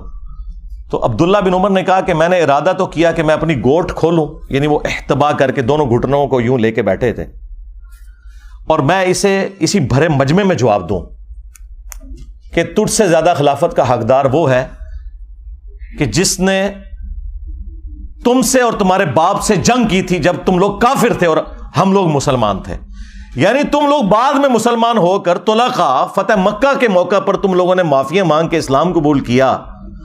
تم لوگ آج آ کے عمر اور اس کے بیٹے کے بارے میں کہہ رہے ہو کہ ہم اس سے زیادہ خلافت کے حقدار ہیں. مجھے بتائیں، جو شخص یہ کہے کہ میں عمر سے زیادہ خلافت کا حقدار ہوں، اس نے علی کی خلافت کہاں سے ماننی تھی؟ یہ اب سنی شیعہ سے مسئلہ اٹھ چکا ہے جی. وہ قصاص عثمان چاہتے تھے، قصاص عثمان چاہنے والا یہ کہے گا کہ میں حضرت عمر سے زیادہ خلافت کا حقدار ہوں، تو انٹینشن تو انہوں نے خود کھول کے بتا دی. اچھا، تو وہ عبداللہ بن عمر کہتے ہیں میں نے ارادہ تو کیا اپنی گوٹ کھولوں اور میں ایسے کہوں کہ تجھ سے زیادہ خلافت کا حقدار اور تیرے باپ سے زیادہ وہ ہے کہ جن لوگوں نے تمہیں مار مار کے اسلام میں داخل کیا ہے. یعنی تم لوگ کافر تھے اور ہم نے تم سے جنگیں لڑی ہیں. اور امام بخاری نے یہ حدیث غزوہ خندق کے چیپٹر میں ڈالی ہے یہ بتانے کے لیے کہ خندق کے موقع پر عبداللہ بن عمر اور حضرت عمر مسلمان تھے اور حضرت معاویہ اور ان کے والد کافر تھے. یہ اس میں سے انہوں نے رزلٹ نکالا ہے. اچھا، اب یہ بڑی حیران کن بات ہے، اسے آپ کرامت سمجھیں یا انٹینشنلی ایسا ہوا. یہ سیم الفاظ صحیح مسلم کے اندر موجود ہیں حضرت عمر کے بھی. ایک تو وہ بخاری میں حدیث ہے نا، جب آپ کو زخم لگے تو آپ نے 6 رکنی کمیٹی بنائی اور کہا کہ میں اپنے بعد اس امر خلافت میں ان 6 بندوں کے سوا کسی کو حقدار نہیں سمجھتا کہ رسول اللہ اپنی وفات تک ان سے راضی رہے. علی، عثمان، طلحہ، زبیر، عبد الرحمن بن عوف اور سعد بن ابی وقاص، ان میں سے کسی کو خلیفہ چن لینا میرے بعد. اور مسلم شریف میں الفاظ ہیں کہ آپ نے خواب دیکھا کہ ایک مرغے نے آپ کو ٹھونگ ماری ہے. اس کے بعد آپ نے جمعے والے دن خطبہ دیا اور اگلا جمعہ آپ کو نصیب نہیں ہوا. بدھ والے دن آپ کی شہادت ہو گئی اور کہا کہ میں نے خواب دیکھی ہے اور میں نے اس کی تعبیر یہی کی ہے کہ عنقریب مجھے قتل کر دیا جائے گا، اور اگر میں اچانک مارا جاؤں تو اپنی خلافت کو ان 6 بندوں سے باہر نہ جانے دینا کہ جن سے رسول اللہ اپنی وفات تک راضی رہے. اس کے آگے بڑے خطرناک الفاظ ہیں کہ تم دیکھو گے کہ ان 6 بندوں کی مخالفت وہ لوگ کریں گے کہ جن کو میں نے اپنے ہاتھوں سے اسلام کے لیے مارا ہوا ہے، اور اگر وہ مخالفت میں سامنے آ جائیں تو سمجھ لینا کہ یہ لوگ اللہ کے دشمن اور کافر ہیں. اتنے سخت الفاظ ہیں. ہاں جی، اب یہ آپ نے تلاش کرنا ہے یہ اللہ کے دشمن کن کو کہا انہوں نے. کہ جن سے میں نے اسلام کے لیے خود جنگ کی ہے. لوگ کہتے ہیں یہ رومنز اور پرشینز کا ذکر ہو رہا ہے, اور رومنز اور پرشینز کو صحابہ کرام نے اپنے مشورے میں شامل کرنا تھا کہ حضرت آپ بتائیں کہ ہم نے کس کو خلیفہ چننا ہے. اور دوسرا, رومنز اور پرشینز تو رہی کوئی نہیں تھے, وہ تو گر گئے تھے حضرت عمر کے دور میں. یہ آپ اپنے اندر رہنے والے لوگوں کی بات کر رہے تھے کہ یہ وہ لوگ ہیں جن کو ہم نے مار مار کے اسلام میں داخل کیا ہے, اور یہی مخالفت کریں گے ان 6 بندوں کی. خیر اس کی ایکسپلینیشن میں علماء پہ چھوڑ دیتا ہوں. میں نے کوئی تشریح کی تو وہ کہیں گے کہ ایتے وچ نہیں سی لکھیا, تون بچوں کڈ کے لکھے ایتے وچ تے ٹائم قیامت تک کی کڈ کے دس. اچھا مزے کی بات بتاؤں, یہ مسلم شریف کی حدیث جو ہے نا, یہ سیم حدیث سنن کبریٰ البیہقی کے اندر اسی سند کے اوپر ہے 100%, یہ مرغے کی ٹھونگ مارنے والی. اور اس کے اینڈ پہ لکھا ہے کہ سیدنا عمر 26, مسلم شریف میں 26 ذوالحجہ ہے, ظاہر سند وہی ہے. چلیں تاریخ کی بھی کتابیں اٹھائیں تو جتنی صحابہ کرام کے حالات زندگی پہ کتابیں ہیں نا, وہ 3 بڑی بڑی کتابیں ہیں. الاستیاب امام ابن عبد البر کی کتاب, اس کے بعد اسد الغابہ ابن اثیر کی کتاب, اور اس کی شرح الاصابہ 8000 صحابہ کے حالات زندگی ابن حجر اسقلانی کی. یہ 3 مین کتابیں, تینوں میں 26 ذوالحجہ لکھا ہے. باقی اقوال لکھ کے انہوں نے کہا یہ ثابت نہیں ہے. یکم محرم کا تو قول لکھا ہی نہیں ہوا. ایک جگہ ہے کہ جب دفنا چکے تھے تو محرم کا چاند نکلا, وہاں پہ بھی یکم محرم شہادت نہیں ہے. حضرت عثمان کی بھی بیعت پہلے ہو چکی تھی. اتنا بڑا جھوٹ بولا. ادھر غدیر خم کی ڈیٹ انہوں نے 18 ذوالحجہ کو حضرت عثمان کی شہادت کے ساتھ جوڑ دیا, حالانکہ حضرت عثمان غنی رضی اللہ تعالیٰ عنہ کی شہادت 18 ذوالحجہ کو ہوئی نہیں ہے. ان ساری کتابوں میں آپ نکال کے دیکھیں تو آپ کو 18 ذوالحجہ کی ڈیٹ نہیں ملے گی, 12 ذوالحجہ کی ملے گی. ہر معاملے میں جہاں جہاں مولوی گھس سکتا تھا نا, اس نے گھسنے کی کوشش کی ہے. اور میں نے الحمدللہ مسلم شریف سے مولانا شریف کو باہر نکالا ہے. جیسے وہ جب تک آپ کتے کو باہر نہیں نا نکالتے کنویں سے, تو ڈول نکالنے سے وہ پاک نہیں ہوتا. تو یہ مسلم شریف میں الفاظ تھے کہ حضرت عمر نے کہا یہ 6 بندے ایسے ہیں کہ ان کی مخالفت وہ لوگ کریں گے جن کو میں نے اسلام کی خاطر مارا ہوا ہے. سیم الفاظ وہی حضرت عبداللہ بن عمر نے ریپیٹ کیے. حدیث ختم نہیں ہوئی بخاری کی, آگے الفاظ ہیں کہ عبداللہ بن عمر کہتے ہیں کہ میں نے ارادہ تو کیا تھا یہ ساری باتیں کروں, تو پھر مجھے جنت کی نعمتیں یاد آ گئیں اور میں نے انہی پر اکتفا کر لیا, اور پھر میں خون ریزی اور فتنے کے ڈر سے خاموش ہو کر اپنے معاملات کو میں نے اسی کے اوپر اکتفا کر لیا. وہ حدیث کا راوی کہتا ہے کہ عبداللہ بن عمر نے خاموش ہو کر اپنی جان بھی بچا لی اور اپنی عزت بھی بچا لی. ایک ماموں نے دوسرے ماموں سے اپنی جان اور عزت بچائی. ابھی عبداللہ بن عمر بھی تو ماموں ہے نا, جب انہوں نے رشتے اس طرح کے نکالے ہوئے ہیں تو عبداللہ بن عمر ماموں نہیں ہے, وہ خال المومنین نہیں ہے. تو وہ کہتے ہیں کہ عبداللہ بن عمر نے اپنی جان بھی بچا لی اور عزت بھی بچا لی. یعنی اس وقت کیسی کیٹاسٹرافک کنڈیشن تھی کہ لوگوں کو اپنی جان سے بھی ہاتھ دھونا پڑتا تھا.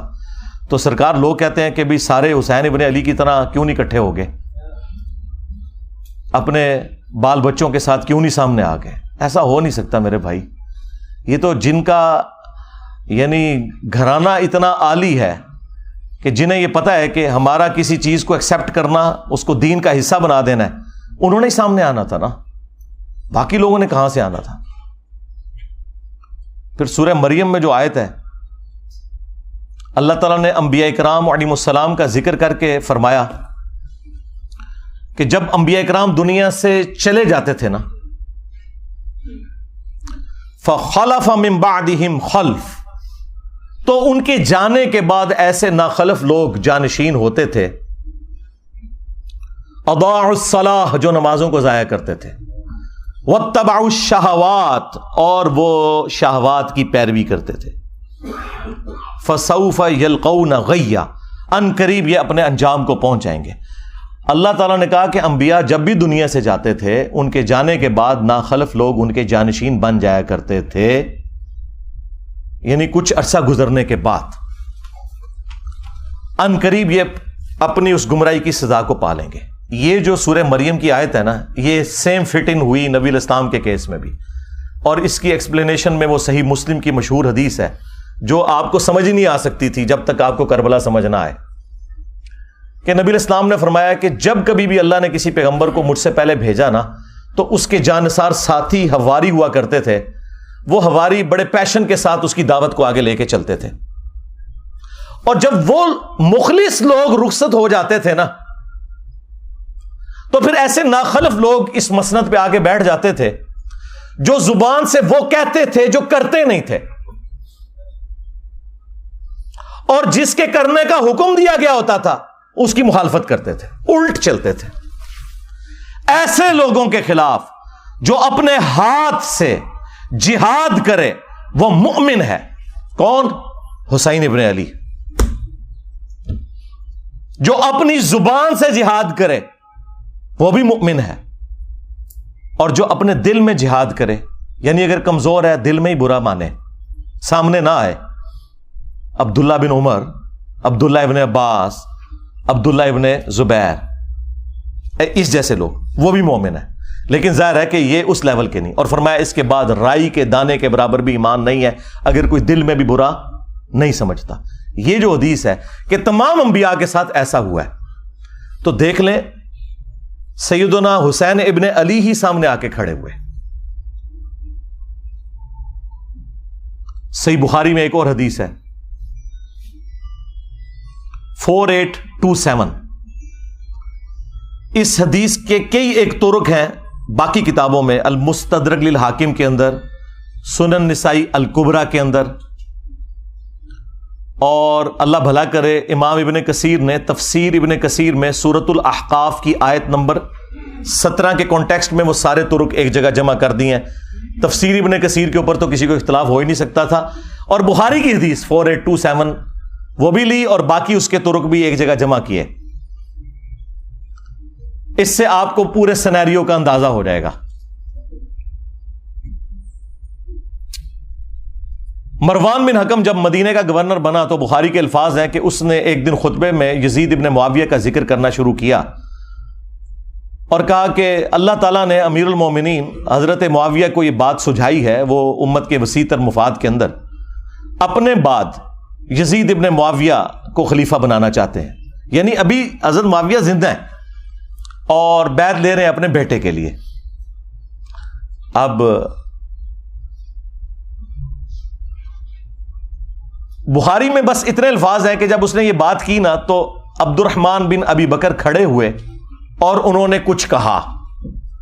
امام بخاری نے اپنی شرافت کی وجہ سے وہ الفاظ نقل نہیں کیے، لیکن وہ الفاظ کہیں گئے نہیں ہیں، وہ حاکم کے اندر، سنن نسائی الکبریٰ میں، اور اللہ بھلا کرے تفسیر ابن کثیر میں انہوں نے سارے طرق، المعجم الکبیر طبرانی سے بھی جمع کر دیے۔ بخاری میں الفاظ ہیں کچھ کہا تو مروان نے کہا پکڑو اس کو، عبد الرحمن بن ابی بکر کو، تو وہ بھاگ کر حضرت عائشہ کے حجرے میں چھپ گئے۔ مسجد نبوی کے ساتھ ہی تھا حجرہ عائشہ، اور یہ حضرت عائشہ کے بھائی بھی لگتے تھے، اور جو ہمارے سب کانٹیننٹ میں کہا جاتا ہے نا سگے بھائی، کہ ماں اور باپ دونوں ایک، عرب میں تو باپ ایک ہونا تو سگا ہو جاتا ہے۔ یہ عبد الرحمن بن ابی بکر وہ ہیں کہ جو والدہ ہیں ان کی اور والد دونوں وہی ہیں جو سیدہ عائشہ کے والدین ہیں۔ اب اس کو غصہ تو تھا لیکن اندر تو نہیں جا سکتا تھا، تو باہر سے اس نے کہا کہ ابو بکر کے بیٹے تیرے بارے میں ہی قرآن میں آیت نازل ہوئی ہے نا، وہ ایک کافر والی آیت لگا دی پکڑ کے، توبہ توبہ۔ یہ ہیں آل امیہ کی چاکری کرنے والے لوگ، کہ تیرے بارے میں آیت نازل ہوئی تھی نا کہ یہ کہتا ہے کہ اپنے ماں باپ کو کہتا ہے کہ تم لوگ جو مجھے یہ کہتے ہو کہ مرنے کے بعد دوبارہ زندہ کیا جاؤں گا، تو یہ اگلے لوگوں کی کہانی ہے، یہ قرآن کو جو اگلے لوگوں کی کہانیاں کہتا تھا نا ابو بکر کے بیٹے تو ہے وہ۔ اب حضرت عائشہ کو بڑا غصہ آیا، انہوں نے اندر سے جواب دیا اس کو خاموش ہو جا، آل ابی بکر کے بارے میں کوئی اور آیات نازل نہیں ہوئی جو میری برات میں نازل ہوئی تھی سورہ نور کی۔ اور بخاری کی حدیث یہاں پہ ختم ہے، لیکن جو باقی روایتیں ہیں ان میں فلنگ دی بلینکس بھی ہیں۔ ایک تو یہ کہ وہ عبد الرحمن بن ابی بکر نے کیا بات کی تھی کہ جو امام بخاری نے کہا کہ کچھ کہا تو اس نے کہا پکڑو اس کو، ظاہر کو چوبے والی گل کی ہے نا، ہاں انہیں کیا سی کہ سیدھی طرح کہہ کہ تیرا امیر المومنین کیسر و کسرا کے طریقے پہ چلنا چاہتا ہے، ابو بکر اور عمر کے طریقے پر نہیں، کیونکہ اس نے یہ کہا تھا کہ بھئی ابو بکر نے بھی تو عمر کو اپنے بعد خلافت کے منصب پر چھوڑا تھا نا، تو ہمارے امیر المومنین بھی چاہتے ہیں کہ یزید کو چھوڑ دیں۔ بھئی یزید تو ان کا بیٹا ہے، اور حضرت ابو بکر کا بیٹا تو عبد الرحمن بن ابی بکر سامنے بیٹھا تھا، اس کو تو نہیں بنایا تھا، تو اس کو تو غصہ آنا تھا کہ بھی میں تو کوئی خلیفہ نہیں ہوں، اور تم مثال کون سی دے رہا ہے، کدھر سے جوڑ کے کون سی بات فٹ کر رہا ہے؟ تو ان کا سیدھی طرح کیا کیسر و کسرا کے طریقے پہ چل رہے ہو۔ رومنز اور پرشینز وہ بادشاہ اپنے بیٹوں کو نامزد کیے کرتے تھے، اب یہ بات اس کو لگ گئی، ان کا پکڑو انہوں۔ اور وہاں پہ تو ہے نا کہ حضرت عائشہ نے کہا خاموش ہو جا، آل ابی بکر کے بارے میں تو سورہ نور نازل ہوئی ہے۔ باقی کتابوں میں حافظ ابن کثیر نے نقل کیا کہ پھر حضرت عائشہ نے اس کو پھر ایک پھکی نہیں پھکا دیا اور کہا مروان تیرے بارے میں اللہ کے نبی علیہ السلام نے فرمایا تھا جب تو اپنے باپ کی پشت میں تھا کہ حکم پر لعنت، اس کی اولاد پر لعنت، تو اسی لعنت کا ٹکڑا ہے، اور نظر آ گیا۔ اس سے آپ کو یہ سارے کے سارے معاملات کلیئر ہو جائیں گے، یعنی یہ سٹیپ وائز چیزیں چلی ہیں۔ اور یہ میں تو آپ کو بخاری شریف میں حافظ ابن کثیر نے نقل کیا کہ پھر حضرت عائشہ نے اس کو پھر ایک پھکی نہیں پھکا دیا اور کہا مروان تیرے بارے میں اللہ کے نبی علیہ السلام نے فرمایا تھا جب تو اپنے باپ کی پشت میں تھا کہ حکم پر لعنت، اس کی اولاد پر لعنت، تو اسی لعنت کا ٹکڑا ہے، اور نظر آ گیا۔ اس سے آپ کو یہ سارے کے سارے معاملات کلیئر ہو جائیں گے، یعنی یہ سٹیپ وائز چیزیں چلی ہیں۔ اور یہ میں تو آپ کو بخاری شریف بیان کر رہا ہوں، ٹھیک ہے، مسلم شریف بیان کر رہا ہوں، معاملات کس لیول تک بگڑے ہیں۔ مسلم شریف میں حدیث ہے 4776، عبداللہ بن عمر بن عاص خانہ کعبے کے سائے میں بیٹھے میں، اور لوگوں کو حدیث سنا رہے ہیں کہ اپنے امیر کی اطاعت کرو، اطاعت امیر کے اوپر حدیثیں سنا رہے ہیں۔ ایک تابعی عبد الرحمن بن عبد رب کعبہ کعبے کے سین میں داخل ہوتا ہے، اور وہ جب ان کی گفتگو سنتا ہے تو کہتا ہے کہ حضرت یہ حدیث آپ نے خود نبی علیہ السلام سے سنی تھی کہ حکمرانوں کی اطاعت کرنی ہے؟ ان کا ہاں، میرے کانوں نے سنا، میری آنکھوں نے نبی علیہ السلام کو دیکھا، میرے دل نے آپ کی بات یاد کی۔ آگے تو اس نے ایسی بات کر دی کہ وہ ایکسپیکٹ نہیں کر رہے تھے۔ انہوں نے کہا آپ تو ہمیں کہہ رہے ہیں کہ امیر کی اطاعت کرو، اور آپ کے چچا کا لڑکا معاویہ ابن ابی سفیان جو ہمارا حکمران ہے وہ تو ہمیں حکم دیتا ہے کہ ہم لوگوں کو ناحق قتل کریں اور حرام طریقے سے ان کا مال ہڑپ کریں، جبکہ قرآن میں اللہ تعالیٰ فرماتا ہے سورہ النساء کی آیت نمبر 29 تابعی نے کوٹ کر دی کہ ایک دوسرے کا مال ناحق طریقے سے ہڑپ مت کرو اور ایک دوسرے کو قتل نہ کرو۔ اب آپ ہمیں بتائیں کہ ہم اللہ کی بات مانیں یا اپنے حکمران کی بات مانیں، معاویہ بن ابی سفیان کی؟ اب عبداللہ بن عمر بن عاص تھوڑی دیر کے لیے خاموش ہو گئے، پھر انہیں سر اٹھا کر کہا کہ آندھا سے انجینئر کو نہیں دیکھنا۔ یہ نہیں کہا، میں جوک کے طور پہ کہہ رہا ہوں۔ انہوں نے کہا کہ معاویہ کی اطاعت کرو ان کاموں میں جس میں تمہیں اللہ کے مطابق چلائے، اور جس میں وہ اللہ کی نافرمانی کا تمہیں کہے تم اس کی نافرمانی کرو۔ یہی ایٹیچیوڈ ہونا چاہیے۔ یعنی یہ آپ کو دور حکومت کے اندر جو ایک معاملات ہے نا، وہ بھی اندازہ ہونا شروع ہو گیا کہ کس لیول کے اوپر معاملات بگڑ چکے ہوئے تھے۔ پھر صلح حسن کے حوالے سے بھی باتیں کرتے ہیں، وہ بھی آپ میرے اس میں ہی پڑھ لیجئے گا، میری ویڈیوز بھی ریکارڈ ہیں۔ کربلا کے بعد کون سی صلح حسن رہ گئی؟ حسن ابن علی نے اس لیے صلح کی تھی کہ آپ انہیں زہر دے دیتے، المصنف ابن ابی شیبہ میں موجود ہے، زہر دیا گیا۔ اور ابو داؤد میں تو اتنی رکت انگیز حدیث ہے کہ پھر دربار شام میں اس چیز کی خوشی منائی گئی۔ ہاں، ظاہر ہے جب آپ غم نہ کریں تو اسے خوشی منانا ہی کہا جائے گا نا، الٹا کوئی غم کی بات کر رہا ہے آپ اسے ٹوک دیں۔ مقدام بن مادی کر بیٹھے ہوئے ہیں، یہ حدیث مسند احمد میں بھی ہے اور سنن ابی داؤد میں بھی، شیخ زبیر زئی اور شیخ ناصر الدین البانی دونوں نے اس حدیث کو ٹھیک کہا ہے۔ مقدام بن مادی کر بیٹھے ہوئے ہیں امیر شام کے دربار میں، اور اتنے میں خبر پہنچتی ہے کہ حسن ابن علی شہید ہو گئے۔ تو مقدام بن مادی کر پڑھتے ہیں انا للہ و انا الیہ راجعون۔ ظاہر ہے عام مسلمان کی موت پہ بھی آپ نے یہی پڑھنا ہے، تو اب امام داؤد نے کہا کہ قال رجل، ایک مرد نے کہا. وہ کس مرد نے کہا؟ وہ مسند احمد میں ہے. قال معاویہ، معاویہ نے کہا تم حسن کے مرنے کو مصیبت سمجھتے ہو؟ اللہ اکبر. جب شاہ صاحب یہ بات کر رہے ہو تو شاہ کے وفادار تو ایک ہاتھ آگے جائیں گے. وہاں ایک چمچا بیٹھا تھا امیر شام کا، اس نے کہا حسن تو ایک آگ کا انگارہ تھا جسے اللہ نے بجھا دیا. نعوذ باللہ. اس جملے کا مطلب آپ سمجھتے ہیں کیا ہے؟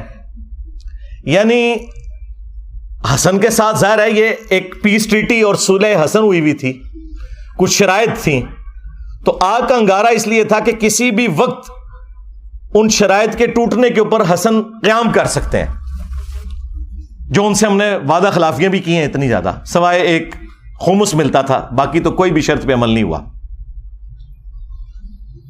تو حسن آگ کا ایک انگارہ تھا جسے اللہ نے بجھا دیا. اب یہ بات حضرت مقدام بن مادی کرب نے جب سنی تو انہیں تو لگ گئی آگ.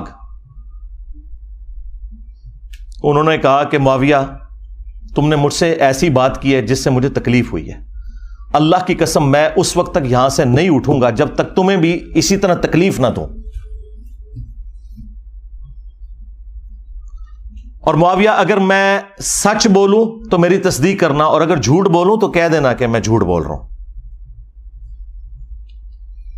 پھر انہوں نے کہا کہ اے معاویہ کیا اللہ کے نبی علیہ السلام نے یہ نہیں فرمایا تھا کہ چیتوں اور درندوں کی کھالیں ان کو پہننے، ان کو اوڑھنے سے کیا اللہ کے نبی علیہ السلام نے منع نہیں فرمایا تھا؟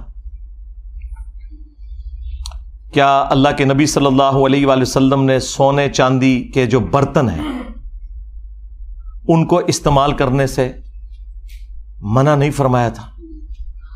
اب وہ جو حرمت والی چیزیں وہ گنواتے چلے گئے اور حضرت معاویہ تصدیق کرتے چلے گئے، اور اینڈ پہ بتا انہوں نے کیا بولا؟ انہوں نے کہا یہ سارے حرام کام تیرے گھر میں ہو رہے ہیں. ٹھیک ہے، یعنی تیرے اپنے گھر کی حالت یہ ہے اور تو حسن بن علی کے بارے میں بات کر رہا ہے. اور پھر انہوں نے ایک جملہ بولا کہ میں حسن کی موت کو مصیبت کیوں نہ جانوں کہ اللہ کے نبی علیہ السلام اپنے زانوں پر ایک طرف حسن ابن علی کو بٹھاتے تھے، دوسری طرف حسین ابن علی کو، اور کہتے تھے حسن مجھ سے ہے، حسین علی سے ہے. اب یہ ساری کی ساری عزت افزائی انورٹڈ کاماز میں جب کروائی امیر شام نے تو انہوں نے کہا مقدام مجھے پتا تھا میں باتوں میں تم سے نہیں جیت سکتا. اور پھر انہوں نے کہا کہ لاؤ مال و دولت مقدام کو بھی دو، ان کے ساتھیوں کو بھی دو. تو مقدام کو جو انہوں نے گفٹ دیے وہ وہیں انہوں نے غریب لوگوں میں ادھر ہی تقسیم کر دیے. بعد میں پھر امیر شام نے پوچھا کہ وہ گفٹس کا کیا بنا، تو انہوں نے کہا کہ مقدام نے تو سب کچھ یہیں پہ تقسیم کر دیا. تو انہوں نے پھر ان کی تعریف کی کہ ہاں مقدام تو پھر مقدام ہے نا. یعنی وہی جو حکمرانی کی مجبوریاں ہیں جڑی ہوئی وہ مجبور کرتی ہیں. کہاں بنو عباس نے شیعان علی کو استعمال کیا بنو امیہ کو الٹنے کے لیے، اور جب حاکم بنے تو بنو امیہ سے بھی زیادہ مظالم کرنے شروع کر دیے. کیوں؟ یہ بس ایک کرسی کا تقاضا تھا، یہ جس کے نیچے جاتی ہے نا اس کے اندر وہ ساری خرابیاں پیدا ہونا شروع ہو جاتی ہیں.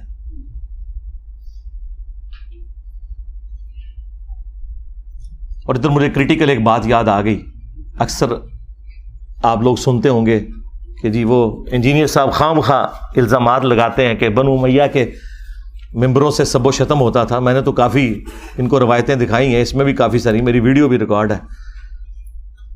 ایک مسلم کی حدیث جو بخاری میں بھی موجود ہے وہ سارے کے سارے پول کو کھول دیتی ہے ان کی. اس کا کچھ حصہ بخاری کے اندر ہے اور تفصیل اس کی مسلم کے اندر موجود ہے. اور مسلم شریف میں اس کو سپورٹیو ایک اور حدیث بھی موجود ہے. اسی کے اوپر میرا خیال ہے میں اکتفا کرتا ہوں. میں نے تو کہا تھا کہ میں نے برکت حاضری لگوانی ہے نا اس موقع کے اوپر تو وہ لگوا لوں. آپ کو پتا ہے کہ تقی عثمانی صاحب نے امیر شام کے دفاع کے اوپر ایک جھوٹی کتاب لکھی ہے اپنے زوم میں مودودی صاحب کے رد پہ، اور اس میں انہوں نے عجیب و غریب باتیں لکھی. ان میں سے ایک یہ لکھی کہ یہ حضرت علی پہ سب و شتم کرنا کوئی ثابت نہیں. ایک روایت بخاری میں ملتی ہے اس میں بھی سب کا لفظ ہے اور سب کا مطلب تنقید ہوتا ہے، اور یہ جملہ انہوں نے ساری دیوبندی عوام کو رٹوا دیا. بھائی اگر یہ تو انہوں نے جان بوجھ کے کیا ہے تو پھر تو منافقت کی ہے. یہ تو بہت بڑا حکم ہے، ہم نہیں لگاتے، ہم یہ کہتے ہیں کہ انہیں پتہ نہیں ہوگا، یعنی وہ اس ٹاپک پہ جاہل تھے. تو یہی تو ہم کہہ رہے ہیں کہ علماء جاہل ہیں. ہاں، کیونکہ اگر جاہل نہیں مانیں گے پھر منافق ماننا پڑے گا کہ اگر پتا تھا تو جان بوجھ کے ایسا جھوٹ کیوں بولا. یہ سیم حدیث مسلم کے اندر موجود تھی کہ آل مروان میں سے ایک بندہ مدینے کا گورنر بنا اور اس نے شیعان علی میں سے سہل ابن سعد الساعدی کو بلایا ممبر پر اور کہا کہ آپ حضرت علی رضی اللہ تعالیٰ عنہ کے اوپر سب کرو. اور جب انہوں نے انکار کیا تو کہا کہ چلو تم یوں کہہ لو لعن اللہ ابا تراب، نعوذ باللہ، ابو تراب پر لعنت ہو، نعوذ باللہ. یہ بنو امیہ ابو تراب نام کو نا حقارت کے طور پر مٹی والا. تو حضرت سہل ابن سعد نے کہا لگایا، انہوں نے کہا کہ علی تو اس نام سے بڑے خوش ہوتے تھے، یہ تو نبی علیہ السلام نے ان کی کنیت ابو تراب رکھی ہوئی تھی. تو وہاں پہ الفاظ ہے لعن اللہ ابا تراب، یعنی ابو تراب کہنا اور لعنت کے ساتھ. یہ کہتے ہیں سب کا مطلب تنقید ہے، تو امام مسلم نے سب کا ترجمہ خود کر دیا ہوا ہے یہ بتا کے یہ لعن اللہ ابا تراب کہتے تھے. اب تک یعنی ابو تراب کہنا اور لعنت کے ساتھ. یہ کہتے ہیں سب کا مطلب تنقید ہے، تو امام مسلم نے سب کا ترجمہ خود کر دیا ہوا ہے یہ بتا کے یہ لعن اللہ ابا تراب کہتے تھے. اب تک عثمانی صاحب نے اگر جان بوجھ کے یہ روایت چھپائی ہے مسلم کی 6229 تو منافقت کی ہے، لیکن یہ بہت بڑا شرعی حکم ہے. ہم اس نے ظن رکھتے ہیں کہ ان بیچاروں کو پتہ ہی کچھ نہیں، جس طرح ان کے بڑوں کو کچھ نہیں پتا تھا. اب آ جائیں وہ حدیث 6220. امیر شام کے دربار میں حضرت سعد ابن ابی وقاص کو امیر شام کہتے ہیں کہ تجھے کون سی چیز روکتی ہے. الفاظ ہیں امر معاویہ، معاویہ نے حکم دیا. تو سعد ابن ابی وقاص نے کہا کہ میں کبھی بھی علی کے اوپر سب یعنی کہ لعنت نہیں کروں گا، کیونکہ دوسری حدیث میں لعنت کے الفاظ موجود ہیں. تو انہوں نے کہا تمہیں کون سی چیز روکتی ہے کہ تم ابو تراب کے اوپر سب نہیں کر رہے. ابو تراب، اور یہ وابیوں کا جو ابا ہے نا ابن تیمیہ، اس نے اس روایت کو منہاج السنہ میں کوٹ کیا ہے اور اس نے خود مانا ہے، اس نے فلنگ دی بلینکس کیا ہے کہ ماموں نے حکم دیا تھا سب کروانے کا. ان کا ابا مان کے گیا. اب یہ پتہ نہیں کیوں نہیں اپنے ابے کو مانتے، مسلم شریف میں لکھا ہوا تھا. تو حضرت سعد نے کہا کہ میں نے 3 باتیں علی کے بارے میں ایسی سنی ہے کہ مجھے ایک بھی مل جاتی نہ سرخ اونٹوں سے بہتر تھا. سن معاویہ، غزوہ تبوک کے موقع پر نبی علیہ السلام نے عورتوں اور بچوں پر اپنا جانشین چھوڑا مولا علی کو، اور یہ پہلا اور آخری موقع تھا کہ کسی جنگ میں مولا علی شریک نہیں ہو رہے تھے.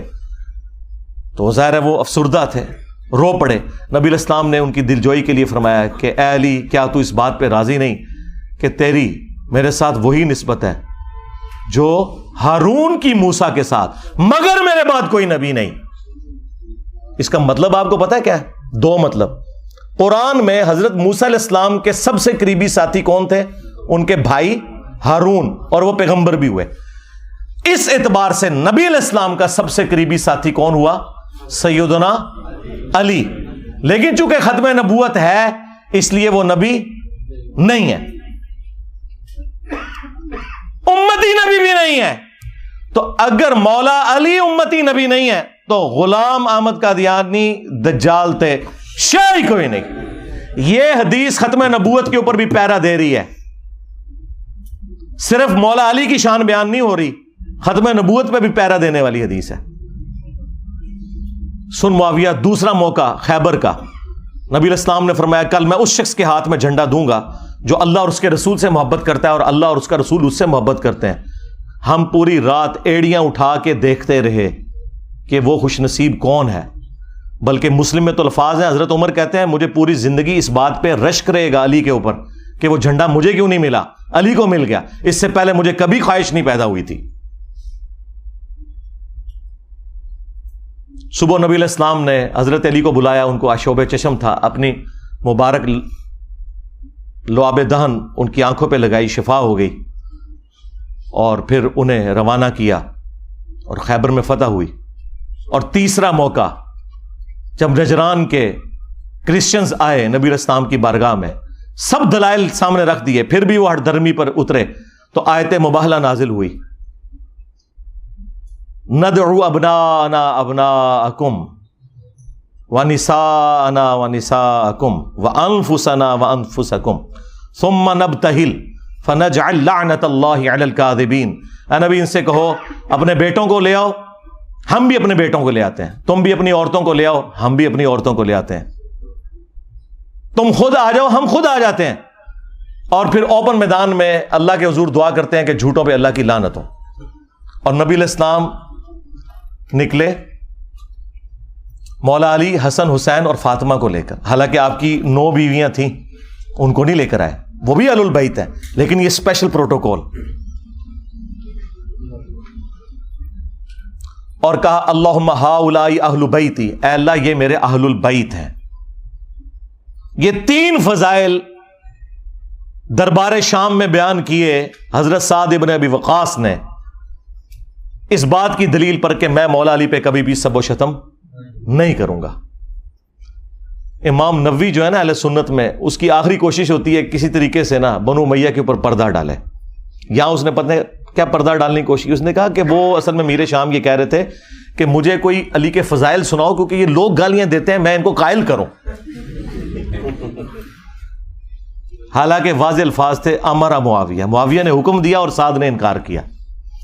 چلیں جھوٹ تو پکڑا جاتا ہے۔ یہ سیم حدیث خصائص علی والے چیپٹر میں سنن نسائی الکبریٰ میں اسی سند کے ساتھ مسلم شریف والی سند کے اوپر موجود ہے۔ اس میں آگے الفاظ ہیں، سعد ابن ابی وقاص کا بیٹا کہتا ہے پھر جتنے دن حضرت معاویہ مدینہ شریف میں رہے، حضرت علی کی تنقیص کا ایک جملہ اپنی زبان سے نہیں نکالا۔ میرے باپ نے اس طرح کا ڈانٹا تھا ان کو، تو پتہ چل گیا کہ ڈانٹا تھا۔ بلکہ اسی کتاب میں خصائص علی والا جو چیپٹر ہے سنن نسائی الکبریٰ کا، سعد ابن ابی وقاص کہتے ہیں کہ اگر یہ لوگ بنو امیہ کے لوگ میرے سر کے درمیان آرا رکھ دیں اور مجھے یہ کہیں کہ تیرے 2 ٹکڑے کر دیے جائیں گے، تو علی کے بارے میں کوئی غلط جملہ اپنی زبان سے نکال تو میں اپنے 2 ٹکڑے کروا لوں گا۔ میں علی کے بارے میں ایک جملہ بھی ایسا نہیں بولوں گا ان کی تنقیص کا، جو کچھ میں نے رسول اللہ سے اپنے کانوں سے علی کی شان میں سن رکھا ہے۔ صلو علی محمد وآل محمد، اللہم صلی علی محمد وعلی آل محمد واصحاب محمد وازواج محمد اجمعین الی یوم الدین۔ مسند احمد میں ایک حدیث ہے، مولا علی علیہ السلام کہتے ہیں کہ ایک دن میں رسول اللہ کی خدمت میں حاضر ہوا اور میں نے دیکھا کہ آپ نے حسین ابن علی کو اٹھایا ہوا ہے اور زار و کتار آپ کی آنکھوں سے آنسو رواں ہے۔ تو میں نے کہا یا رسول اللہ میرے ماں باپ آپ پر قربان، آپ کو کس نے غمگین کر دیا؟ بلکہ یہ حدیث جو سٹارٹ ہوتی ہے نا کہ نینوا نامی ایک مقام تھا، جنگ صفین پر جاتے ہوئے مولا علی علیہ السلام اپنی سواری پر یہ کہہ رہے ہیں اصبر یا ابا عبداللہ، اے ابو عبداللہ صبر کرنا۔ تو ساتھی کہتے ہیں کہ حضرت یہ آپ کس سے باتیں کر رہے ہیں؟ تو انہوں نے کہا کہ مجھے ایک حدیث یاد آ گئی، اسی مقام کے بارے میں نبی علیہ السلام نے فرمایا تھا جب میں آپ کی خدمت میں حاضر ہوا اور آپ نے حسین ابن علی کو اپنی گود میں اٹھایا ہوا ہے اور آنکھوں سے زارو کتار آنسو رواں ہیں۔ میں نے کہا یا رسول اللہ میرے ماں باپ آپ پر قربان، آپ کو کس نے غمگین کر دیا؟ تو نبی علیہ السلام نے کہا کہ ابھی ابھی جبرائیل علیہ السلام میرے پاس آئے تھے اور کہا کہ آپ اس بچے سے اتنی محبت کرتے ہیں اور اس بچے کو دریائے فرات کے کنارے پیاسا شہید کر دیا جائے گا، اور میری خواہش پر انہوں نے یوں ہاتھ مار کر کربلا کی وہ جو سرخ مٹی ہے وہ بھی مجھے دکھائی۔ اس کی وجہ سے میں غمگین ہو گیا اور میری آنکھوں سے آنسو رواں ہو گیا۔ یہ غم حسین ہے جو نبی علیہ السلام کی زندگی میں بھی آپ کو ہے، اور وفات کے بعد مسند احمد میں یہ حدیث موجود ہے۔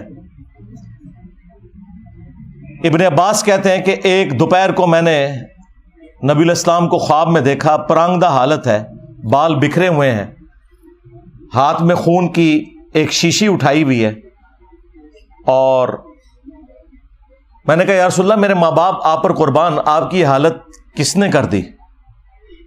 آپ نے فرمایا کہ میں صبح سے حسین اور اس کے ساتھیوں کا خون جمع کر رہا ہوں۔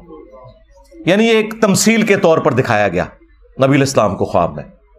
وہ کہتے ہیں میں گھبرا کر اٹھا اور میں نے وہ دن اور تاریخ نوٹ کر لی، اور بعد میں چونکہ اس زمانے میں تو کمیونیکیشن اتنی فاسٹ نہیں تھی، پتہ چلا کہ اسی دن یعنی 10 محرم کو عاشورہ کے دن 61 ہجری کے اندر حسین ابن علی کو اور ان کے ساتھیوں کو شہید کیا گیا کربلا کے اندر۔ اب یہ حدیث مسند احمد کی اس پر گواہ ہے کہ نبی علیہ السلام اپنی وفات کے بعد بھی اللہ کی جنتوں میں غمگین ہے اس بات پر کہ حسین ابن علی کو شہید کیا گیا۔ بلکہ انڈیا پاکستان میں جو وہابی فرقے کے لوگ ہیں، دیوبندی اور اہل حدیث، ان کے جو بڑے بزرگ ہیں اسماعیل دہلوی، انہوں نے اسی حدیث کو نقل کر کے ساتھ لکھا ہے یزید پلید۔ اب یہ آج کل کے یزید کے جو وفادار ہیں، یہ پلید لوگ پتہ نہیں کہاں سے آئے، ان کے بڑے تو یزید کو لکھتے ہی یزید پلید تھے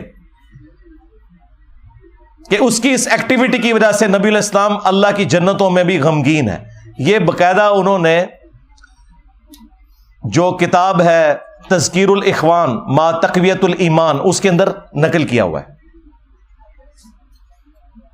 یزید پلید لکھا ساتھ، اور یہ حدیث کوٹ کی۔ تو غم حسین تو جاری ہے۔ صحیح بخاری میں حدیث ہے، یہ ترمذی میں بھی موجود ہے،